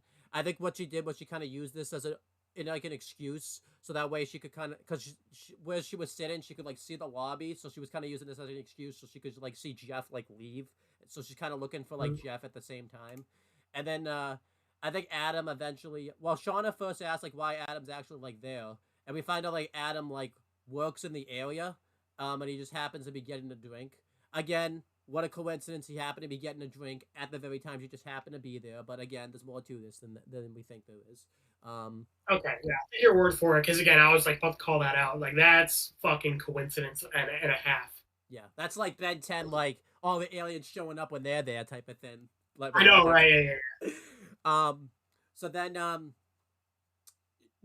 asks Shauna why she's there, and Shauna says that she's just like confirming a suspicion. And I like that Adam asks, like, once you find out what it is, will you be satisfied? And then she says no.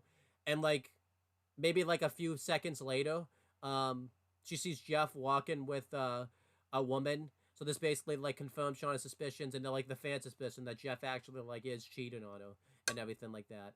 I kind of like that this conversation was timed, even though it was kind of a coincidence. It kind of worked for the story because I like that Shauna said no. It wouldn't make because she says like it wouldn't make her feel better and everything like that. At least like Jeff didn't come out like the second after she said no. Like at least it was like a little bit of a delay when that happened and everything like that. So, but this kind of causes Shauna to basically cheat on Jeff because she feels like, well, if Jeff's just cheating on me, two wands, she feels like make a right type of thing. Two negatives make a positive. That's what she's thinking. So we see that Shauna, is going into the hotel room. I think originally what we were to be thinking is maybe she was going to. Shauna and Jeff are 2 for 2 on cheating. Well, yeah.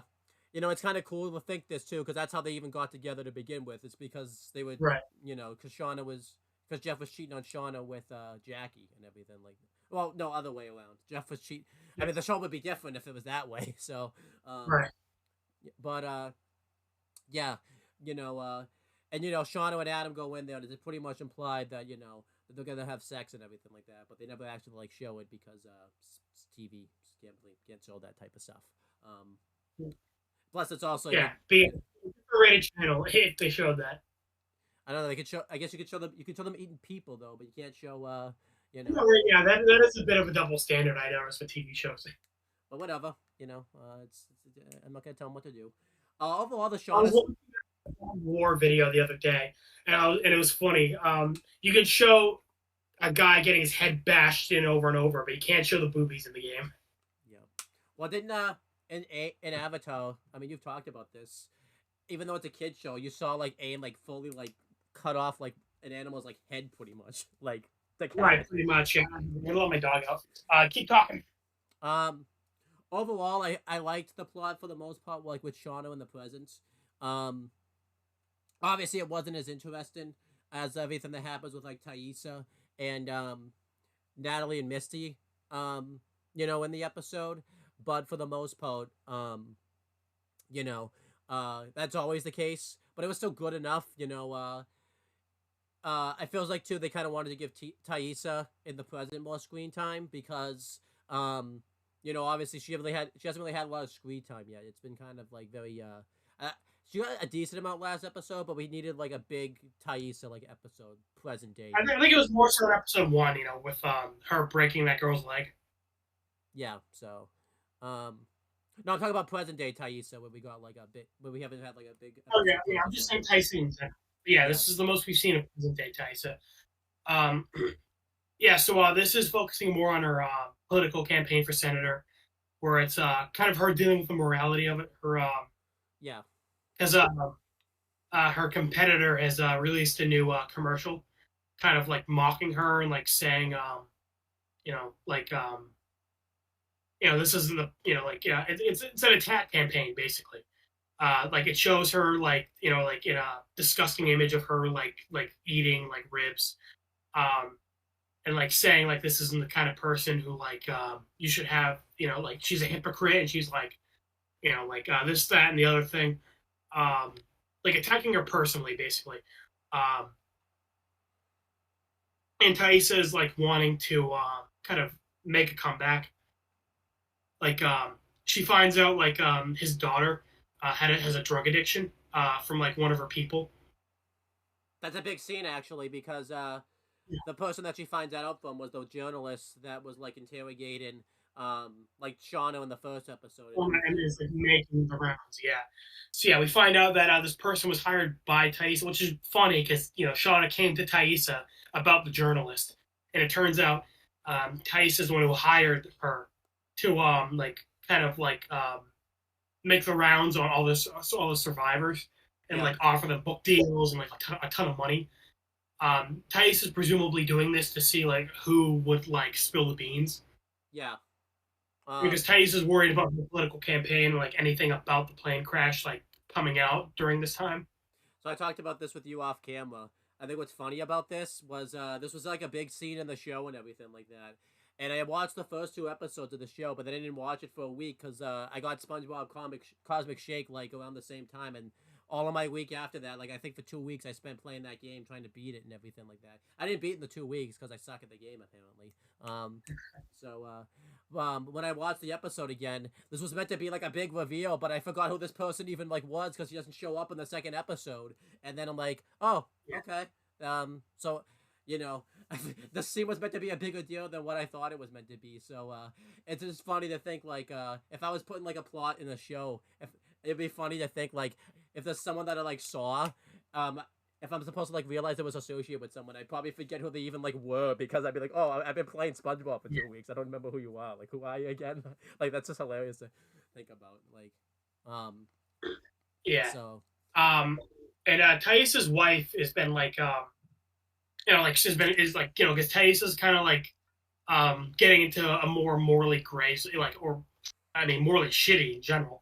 Cause she's like again like thinking of making a counter attack ad, yeah, like basically because like her like the journalist is saying like, oh yeah, the daughter that had like a drug addiction, she's 18, she's totally fair game, which is like still fucked up, like like it's still like an 18-year-old and it's also like his kid, yeah, um, and his wife and like the wife's basically making their sons Tice is making their sons like problematic behavior like about the her campaign, and her wife is like, are you fucking serious right now?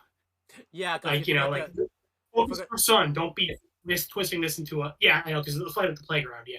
Yeah, I know, I'm just saying like while we're on the journalist that's like true. in like the political campaign, um like basically Thais is like getting morally shittier, basically, and is like doing desperate things to make sure her political campaign is okay. And like I said, she's like testing all of her other survivors to see if they'll crack.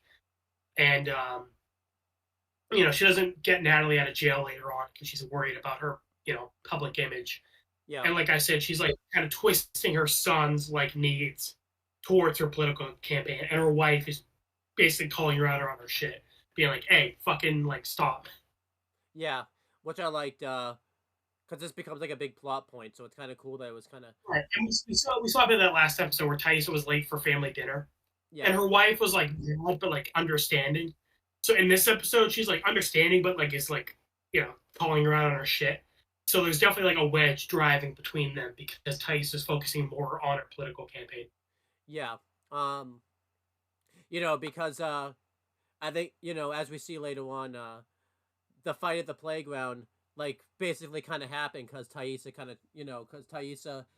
Cause I like the way they shot it, and Taissa was on the phone. Like you could actually like see, like, her kid Sammy like attack the kid like in the background. So it kind of shows like I think that was kind of like showing like Taissa's more worried about like you know, um, her political campaign than like you know her With family her life and son. everything. Yeah. Yeah, but once Sam, once she hears what happened, she hangs up. She goes over to see what happened, and apparently, yeah, Sammy attacked this kid. Um, the other kid's mom runs up, and Taissa like comes up with an excuse like, "Oh, sorry, they were roughhousing." Uh, and yeah, and then again back to the scene with the wife. Turns out the kid was like repeating what his parents said. Yeah. Because like the parents were talking shit about Taissa because she's running for mayor or senator or whatever. Um, and Sammy basically like punched the kid, like defending Taissa, and that's when she made it about the political campaign. When she should be more focused on Sammy's like acting out. Definitely. But basically, yeah, but yeah, Taissa walks over to Sammy, who's in the living room with like his doll, and she tries to explain to him like, "Hey, you can't hit people." Um, and then Sammy like acts out and is like, uh, like saying like doesn't give a shit what Taissa's saying, and like he's like, "I can do what I want." Um, Taissa takes like his toy from him and like puts it up on like hanging up on a shelf, and Taissa and then Sammy is like standing up to her and like threatening her. Basically, he's like, "Give it back." Like the Yeah. kid's coming off like a sociopath, and then she has to like send him to his room. So the kid's like having fucking major issues. Yeah, and Uh, Thais is more focused on like a political campaign than like her kids like social issues and everything like that. So yeah. But later on, she checks on Sammy, or was it last episode that he says like, no matter what anyone says, like I know you're a good person. no, it was this episode. Okay, okay. So later on, she checks with Sammy, and yeah, basically what I said. Like Sammy says, like no matter what bad things people say about you, like I know you're a good person. This obviously had a double meaning because as we find out from last episode, he said there's a girl in the like a woman in the tree, like like speaking to him and like singing. Yeah. And this person seems to know what happened with Taissa in the past. So even though Taissa thinks he's talking about like the kid who was talking about Taissa, this is probably like whoever this is telling things to Sammy about Taissa. Yeah, so it ties in very well and it builds up when you actually see like who it is. It makes more sense and everything like that. So this is a Yeah, good I like don't plot know who point. this mysterious person is. So Do you have any yeah. predictions of who it is or no? Do you need to see more of the show to I kind still of? need Do you think it's who? Misty Okay, that's a or Jackie, who's like still somehow alive. yeah, that's good predict. Those are good predictions. Yeah, because we still don't know what happens with Jackie yet. So, and then yeah, but I liked this scene though, because this motivates Thaisa, um, to kind of make a decision that's not a good decision. Oh yeah, right, right. So yeah, Taissa, because of what Sammy, because of what's happening with Sammy, like he's hearing bad things about his mom. Um, Taissa, because earlier she was struggling on like, do I want to make a counter like attack campaign against my opponent? She Yeah. ends up calling him and saying like, "Hey, I know about your daughter, like in her multiple like rehab visits and like drug issues." And she says like, "I'm not gonna like make a counter ad, but like you need to like stop that because it's fucking with my family and like I will ruin you if you make another one. Like don't fuck with me." Honestly, I like obviously this is gonna come back to bite her, but I think this like for the time, I think this is a good compromise. You know, like she was struggling like, do I make a counterattack campaign? Like her basically like saying like threatening to do it, but not actually doing it. I think was like fine. Yeah, still kind of not like the best decision overall. I think she should have just kind of I ignored was it. like bad decision because you're calling him. Like this call could be recorded. Yeah, and also too like you were just telling your son like you don't hit people and you don't do anything no matter what. Now all of a sudden you're kind of going And back.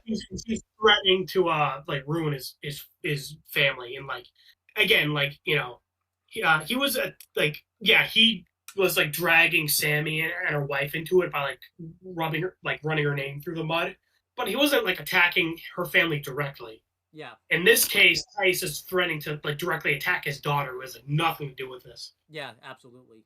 And even the journalist was like, "Oh yeah, she's 18, she's fair game."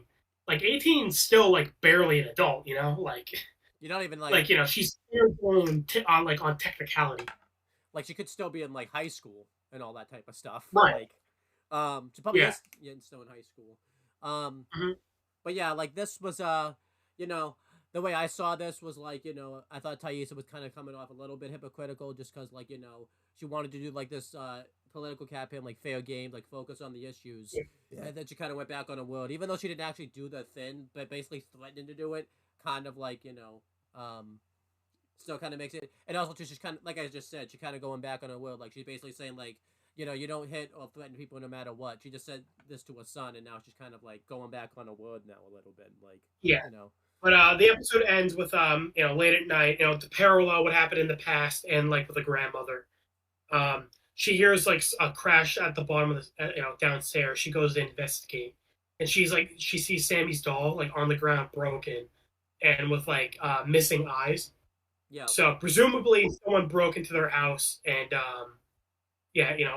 destroyed Sammy's doll and like cut out its eyes, which ties into like the cabin owner with missing eyes and her grandmother was missing eyes. So I'm like, okay, this is either a really big coincidence or someone like knows a lot about Thaisa, yeah, to know about her grandmother. Um, that's why I'm like, this has to be either supernatural or someone who knows Thaisa like stupidly well. yeah, very much so. When I thought when I saw this at the time, I thought it was Sammy. Because he's because of like what he was doing, like the broke the doll and everything Right, like like just that. having behavioral issues, but no, I don't think it's Sammy. I think someone like actually broke into their house and destroyed Sammy's doll. Yo, but And overall, again, because this is definitely like a message to Thaisa. yeah. But overall, I thought this was like a fantastic Thaisa like plot for the episode, just because we really needed one. We had really Thaisa has been like built up as like one of the main characters, especially more so in the present. So we kind of really needed to kind of get to know Thaisa as a character. So I thought this episode was did a very good job of that. But it's not even the end of Yeah, and this. also we were kind of like saying off camera that like the Thaisa plot and like the plot with Vanessa and Misty, that's like kind of neck and neck for like the plot. Natalie and Misty. I'd say, well, yeah, I guess, but I'd say Thais is like about as important. No, you called it Vanessa. I was correcting you. Oh, okay, yeah, sorry, yeah, Natalie, yeah. In terms of like screen time, yeah, like yeah, they're both pretty both pretty, and then obviously Shauna's is like the least important. Yeah. So I guess now you talk about the Vanessa and Natalie. I don't like you calling her Well, Vanessa. I think Natalie. I think Natalie's Vanessa for sure. That's probably why. So, but yeah, so everything with Natalie and Misty. So they're taking you know, a drive to. We find out New Hampshire later on, and we find out this is. I kind of like that they did this drive because now you kind of have like a sense of like where all the characters like all like living wise because like we find out later on, you know, that they're in like the tri-state area, so they're in like the New York area. That's where they live, and then you know, Okay, I didn't pick up on that. yeah, because they said the tri-state area. I mean, I know that because that's where they are in Phineas and Ferb, the tri-state area, and I always like to talk about that because I always thought that was a made up place that they made up in Phineas and Ferb, but I didn't know it was like a real place, so I think that's pretty funny. Yeah. But you know, Natalie and Misty are traveling to Travis. Misty is just talking up a storm to Natalie. You know, talk about all like the people that she's dated on like various dating apps and everything like that. And you know, you could just definitely tell that Natalie is just not into that. And like, you know, honestly, I can't really blame Natalie. If someone was talking up a storm, like no, would not shut up, I would probably drive the car off the side of the road. Honestly, Yeah, but but yeah, they end up at a gas station, and Natalie tells Misty to like go inside, and Natalie uses this opportunity to check the glove box, and yeah, like the wires that like fucked up Natalie's car were in Misty's, and Natalie is like she's surprised, but she's also kind of like, yeah, I kind of figured, like, or like I knew it. So this makes me question, like if Natalie knows that like Misty like broke the plane transmitter like in the past because like obviously she wasn't surprised that she did it. So like this made me kind of question Oh, I that. was gonna say, like last episode, it seemed like her car was broken and Misty happened to show up at that time. Yeah. Like I thought Natalie like figured like, okay, yeah, Misty fucking sabotaged me, and this was more so the confirmation. But I was also thinking that Yeah, too. Like, did she know that? I didn't even think about the box from last episode. Yeah, but again, I really like the characters of Natalie and Misty together because they're so different. That they really bounce off each other very well. Like Misty's very bubbly and just crazy and everything like that. Natalie's just kind of like still got like the goth of like persona. Also too during the car ride, huh? But also still crazy. Yeah. So they kind They're of both crazy. yeah, they bounce off each other very well. Also, too, we see Misty's like texting somebody, and that kind of ties in later on. So then they get to Travis's house, and we see that Travis's house. I was gonna say, Natalie discovers that yeah, Misty did indeed like break her car, so she would come along. But when Misty comes back, Natalie doesn't like bring it up, and she's just kind of like, all right, whatever, let's keep going. Yeah. So like Natalie knows Misty like sabotaged her to come along, but she doesn't really like confront her on it. Yeah. So then they get to Travis's house. We see that Travis's house is like really old and beat down. It's definitely a house that someone that like got like drug issues that will live in and all that type of stuff. Which is pretty sad. And this was kind of sad, because obviously this was just right after the scene where like Natalie was like looking at Travis like in the lake, like she was interested in him. So it's kind of sad to see like what Travis's life kind of ended up being and everything. And we also know from Natalie was being at rehab that she also like has like a drug problem. Yeah. So the house is all locked because Travis isn't there or anything like that. It's pretty abandoned. But Natalie breaks into it. And then they kind of start rummaging through the house. Misty kind of talks about like how he could still very much be suspicious considering the fact that he doesn't really own a lot of stuff, and typically the people who own the least amount of stuff end up being the most suspicious. Which I guess is kind of true, but sometimes I think it's always the rich people too that are always suspicious. But whatever. So then Natalie. I also like how like they rummage through his trash and find like kind of like paperwork on like how much he makes at his job, because this ends up being important because they find out he works like where he works. Like apparently he doesn't make a lot of money, but he has like really expensive booze. Yeah. So like obviously he has like a drinking problem because he's spending like what little money he has on like alcohol. Yeah. They have a moment where like Misty goes to check the trash, and I like this moment here because like Natalie kind of got to like grieve for a little bit. And we got to kind of grieve for a little bit, like about like kind of like the lifestyles and like everything that's happened between like Natalie like since the plane crash and everything like that. I think too it's implied that like everybody hasn't seen Travis in a while, but obviously Natalie has, but she's not really she's not really confirming it to anyone. She's kind of keeping that private because we see like when she goes in there, we see like a picture that like Natalie and Travis took together, but it's like present day ish because it's like her older. It's not like her younger or anything like that. So yeah, I was gonna say, yeah, her finding that picture was interesting because Obviously we found out they were like a thing, um, or like it was implied that they like had a thing last episode, but we don't know how long ago that was. But yeah, like finding the picture where like presumably it's like that was taken like only a couple years ago, Yeah. or it was taken somewhat recently. Um, because like obviously it's like the present day actors. So yeah, that is interesting that they like had a pretty long relationship. So then she looks into the mirror and she sees like Travis. Looks nothing like how Travis should look older. Like that looked nothing like You're not gonna convince me I, otherwise. thought, I thought it was like fine. Um, yeah, it looked. I don't think so. I thought it was just so different. I thought his skin was a little darker than like it would have been back then. Like Yeah, I guess yeah, the skin. But I'm like, yeah, hairstyle's about the same. Like he's a bit bulkier and he's got facial hair. Like, eh. Yeah, that didn't bother me. It's just his skin was a little darker, and Well, later I'm on, saying like obviously that would make sense because he got older. yeah, but whatever. I And we personally find didn't. out like he's like a fucking like a mill, so he's doing like physical labor. So like it makes sense he would be bulkier. Yeah. So then she turns around. He's not there. AJ, I wasn't really sure when I watched this. I wasn't sure like if this is just what Natalie saw. Like she thought she saw him, but then he really wasn't. He really wasn't there, or um, he was there, but when he saw that Natalie was like there, he like kind of booked it and everything like that. And there's obviously a reason why AJ thinks this, and like I thought this when I saw the episode at the time because it ties into the end of the episode and everything like that.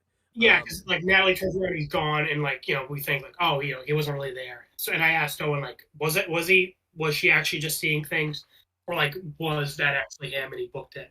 I feel And like I think you said like no, probably not. yeah, Because I guess we find out more about yeah. like what happened to him later. I feel like too the reason I don't think he was actually like there too is I feel like Misty like would have spotted him or something like that. Like I don't think Misty, you know, I think Misty would have like said Well, if she it's saw. yeah. Well, it's also like she looked and she saw him in the mirror. She turned around, he was gone. Like unless he's Batman, like no, he probably didn't leave that fast. Yeah, that'd be awesome. Like imagine she turned around and he's like he's fucking booking it down the hallway. That'd be awesome. He hits the Yeah. wall by mistake, like face plants into the freaking wall. Like, Yeah. if this was a sitcom, that totally would have happened. But then, Or she turns around, but like he's actually just like crouched down, and she's just like, "Where is he?" She's like not looking down. um, he's got like I don't know if you remember Wizards of Waverly Place, like he wears like the Harry Potter invisibility cloak. But do you remember like in that episode, like only the cloak turned invisible or whatever? So. Oh yeah, yeah. Or like they do the joke where he's like behind her, she's like, looking around, he's like on her back. And like she keeps like looking or whatever, like she keeps looking, he keeps turning, like it'd be like, oh, it'd be awesome. Yeah, exactly. Oh, this was meant to be like a serious scene. We're over here making fun of it. I know it's really sad. It's like her thinking about how much she loves him, and they're like dysfunctional relationship and all that shit. We'll just make a huge fucking joke out of it. I love it. I love it when we do that. Yeah, but Misty comes back into the house, and then oh yeah, because we forgot to mention like they broke into his house. Like she, I mentioned that. Like I mentioned. did like that but Misty made I like how this got set up because Misty was like, what if the neighbors like see that we broke in? Yeah. And obviously it ends up happening because a sheriff ends up coming in.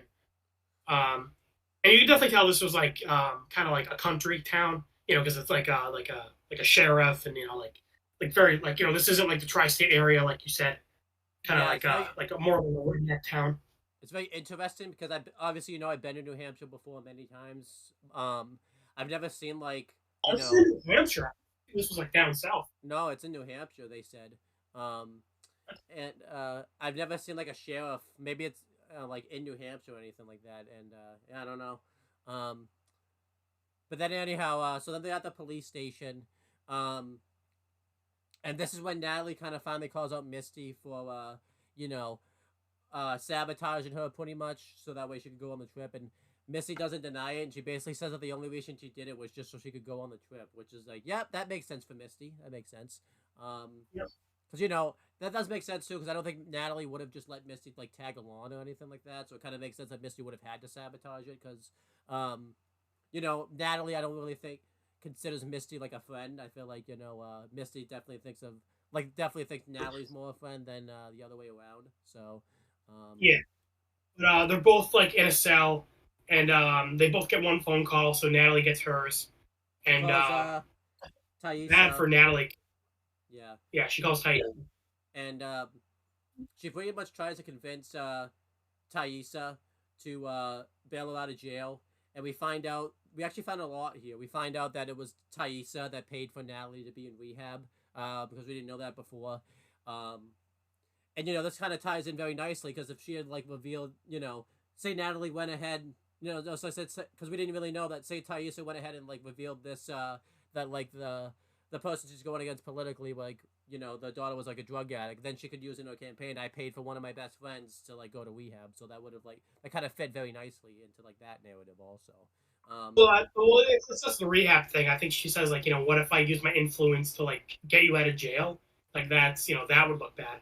Like I think paying for someone to go to rehab is like a friend is a bit less like damning than like your family member. Whereas yeah, Thais' thing is basically like I just paid for your rehab and now you get arrested and I'm supposed to pay you to get out. Like nah. No, but I was saying like if she didn't get arrested, like that's what she would have probably used that like Oh yeah, it would have been hypocritical. Yeah. but Uh, yeah, Also, Natalie's definitely being like a big bitch here. Because she's like kind of being like smug, like when she first calls Thaisa. yeah, Because she just left rehab and now she's arrested. And Natalie's basically being like, hey, like it's good to have people in high places, and like, come on, can't you like pull strings and shit? And when Thaisa's like being like, I just paid for your rehab, and like Natalie's like ungrateful. She's like, I didn't ask you to do that. yeah, But that's a once Thaisa to make it clear, like not like getting you out of this one, Natalie kind of starts to like um, like kind of loses the attitude, yeah, and she kind of tries to and she beg like tries to beg Thaisa, because she wants to see yeah, I was gonna Travis. say, but she's like yeah, kind of big. Yeah. She kind of begs Thaisa to like let her go see Travis, and obviously Thaisa doesn't want to do that because they're both like foils for each other to like go back to like the drugs and everything like that. When they're together, so that kind of makes a lot of sense. Yeah, and she basically says like Travis disappeared for a reason. Like yeah, you two are like not good for each other. Yeah. Um. So yeah. Um. And again, I like this But because it's sad, like, even though they're like fucked up for each other. Like you can definitely tell Natalie like does love Travis. yeah. Um. And you can definitely tell like what Thaisa was saying because earlier when Natalie called, like in the last episode when Natalie called him, he like hung up right away. So it was pretty sad. So then Misty gets to make a phone call, and we find out that she called Detective Steve. I think his name is, but I'm probably gonna get that wrong. Bob's kid from episode 1 and the guy who came up to them at the bar in episode 2. He was one of Natalie's best friends from high school. Yeah. So we find out this is how crazy Misty is. The person she was texting earlier, I can't believe I'm about to say what I'm about to say, but basically, Misty was catfishing him to make him think, and he thought she was texting Natalie all this time, and basically, like I guess like we find out that like Steve had like a crush on like Natalie and stuff, which you you could kind of get a little bit of the implication like in the past a little bit and stuff like that, and that's why he's kind of very specifically like goes up to her and everything like that in the ball and everything I thought like he was that. gay. Oh, So okay. like in episode 1 he was gay. So that's why I was. But then obviously in episode 2, like when he comes up to her at the bar, like I think the implication is he kind of likes her.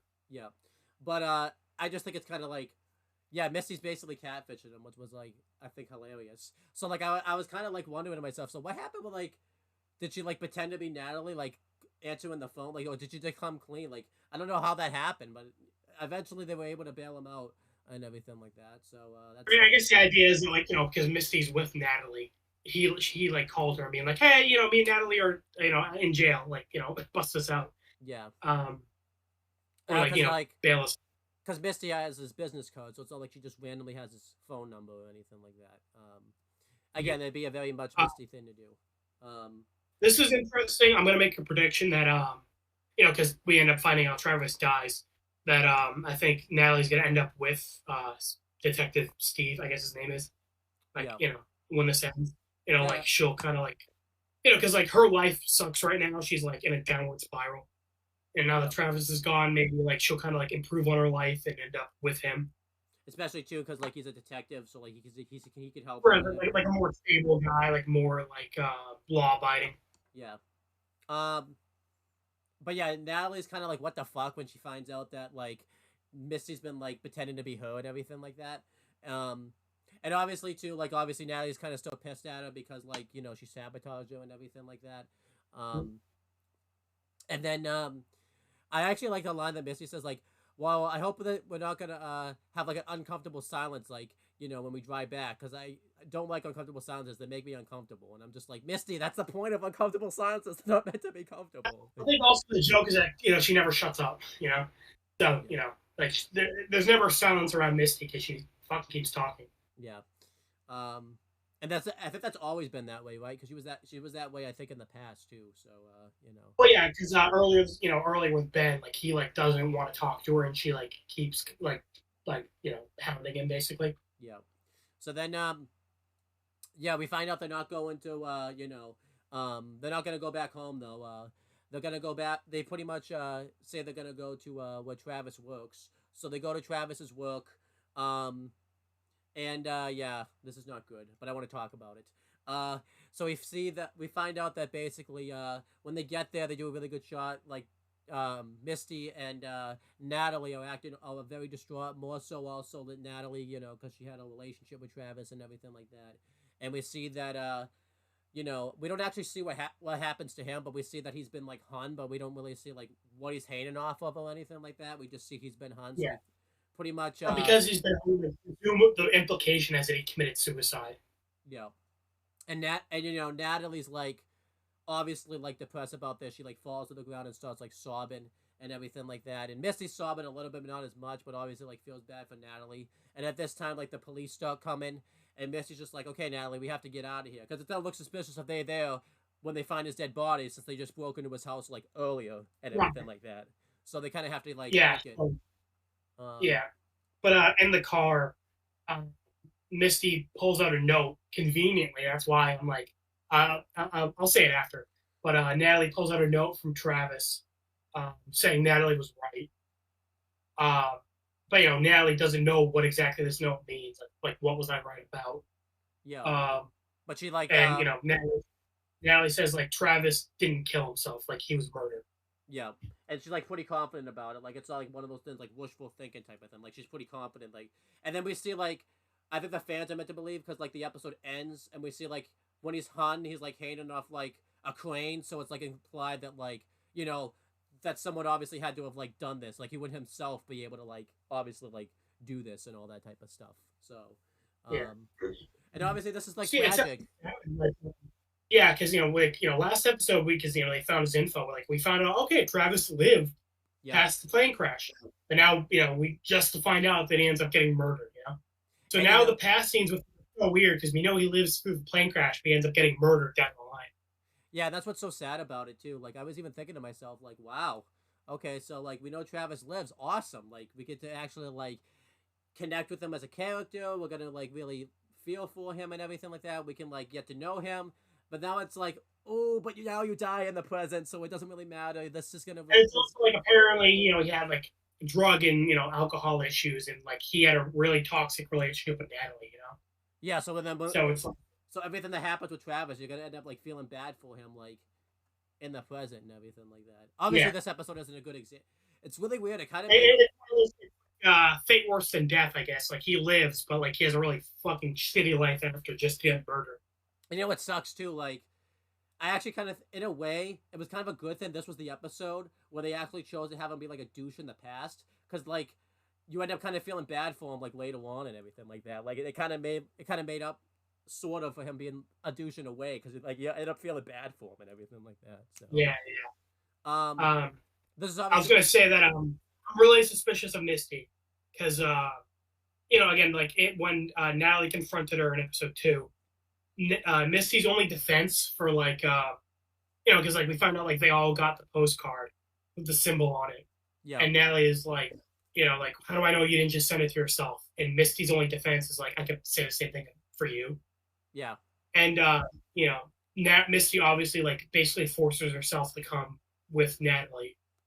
And here, Natalie, like she's the one who finds the note from Travis, and we never like see her pick up the note. She just like pulls it out. Yeah. Also, So too, I'm real suspicious. yeah, and also too, obviously, what I was thinking when I watched this at the time is this is clearly connected to the postcard and everything like that. Like, obviously, did Travis do something Yeah, that he wasn't supposed to do or whatever? I think Um, multiple people, because it's like I don't think Misty could be the person in the tree because like she's off doing this with Natalie, whereas presumably the stuff with Sammy's happening present like at the same time. especially too And because obviously Misty was like in the jail cell with Natalie when Travis got killed, presumably. yeah, um, So I think multiple people are involved, but I think Misty like is involved with what's happening. yeah, but yeah, this was a great ending. The music they used for this, like at the end, was really good for it. When Travis is dead, talking about like yeah, everything like that. What was good about this episode overall, I thought was great. I gave it like a B plus. This was kind of the first time something significant stuff happened in the present. It wasn't just kind of like everything happened in the past and there's a show in the present. It was kind of the first time like now it's kind of like both timelines have like storylines that they can work off of now and everything like that. We know Yeah, everybody, so I think that's great. yeah. I gave episode one a B, I think, and I gave last episode a B minus. Because the stupid Misty scene, I ranted about that for a while. Um, I gave this one a B. I'd say about as good as episode one. Like you said, the groundwork has been laid. We know the characters, and now like past and present, we're kind of like kicking in the motion. Yep. But yeah, overall, that's pretty much everything with this episode of Yellow Jackets and everything like that. Thank you guys for watching this video. Is there anything you want to plug or promote? Put pause. I did a little bit of fucking around with uh, iMovie or Movie Maker. So once I figure that out, I'll try to make a video. All right. Um, and yeah, obviously with our stuff, you can check out Wrestling Fortune 44 for my channel. You know, we do wrestling videos there. AJ has joined the fold and he's doing GM mode. He's trying to book his own show and he's doing pretty well so far. He's number 2 out of everybody, so that's great. It's awesome. Um, and then obviously you can check out the other videos on this channel, and that's pretty much it, guys. Talk to you later.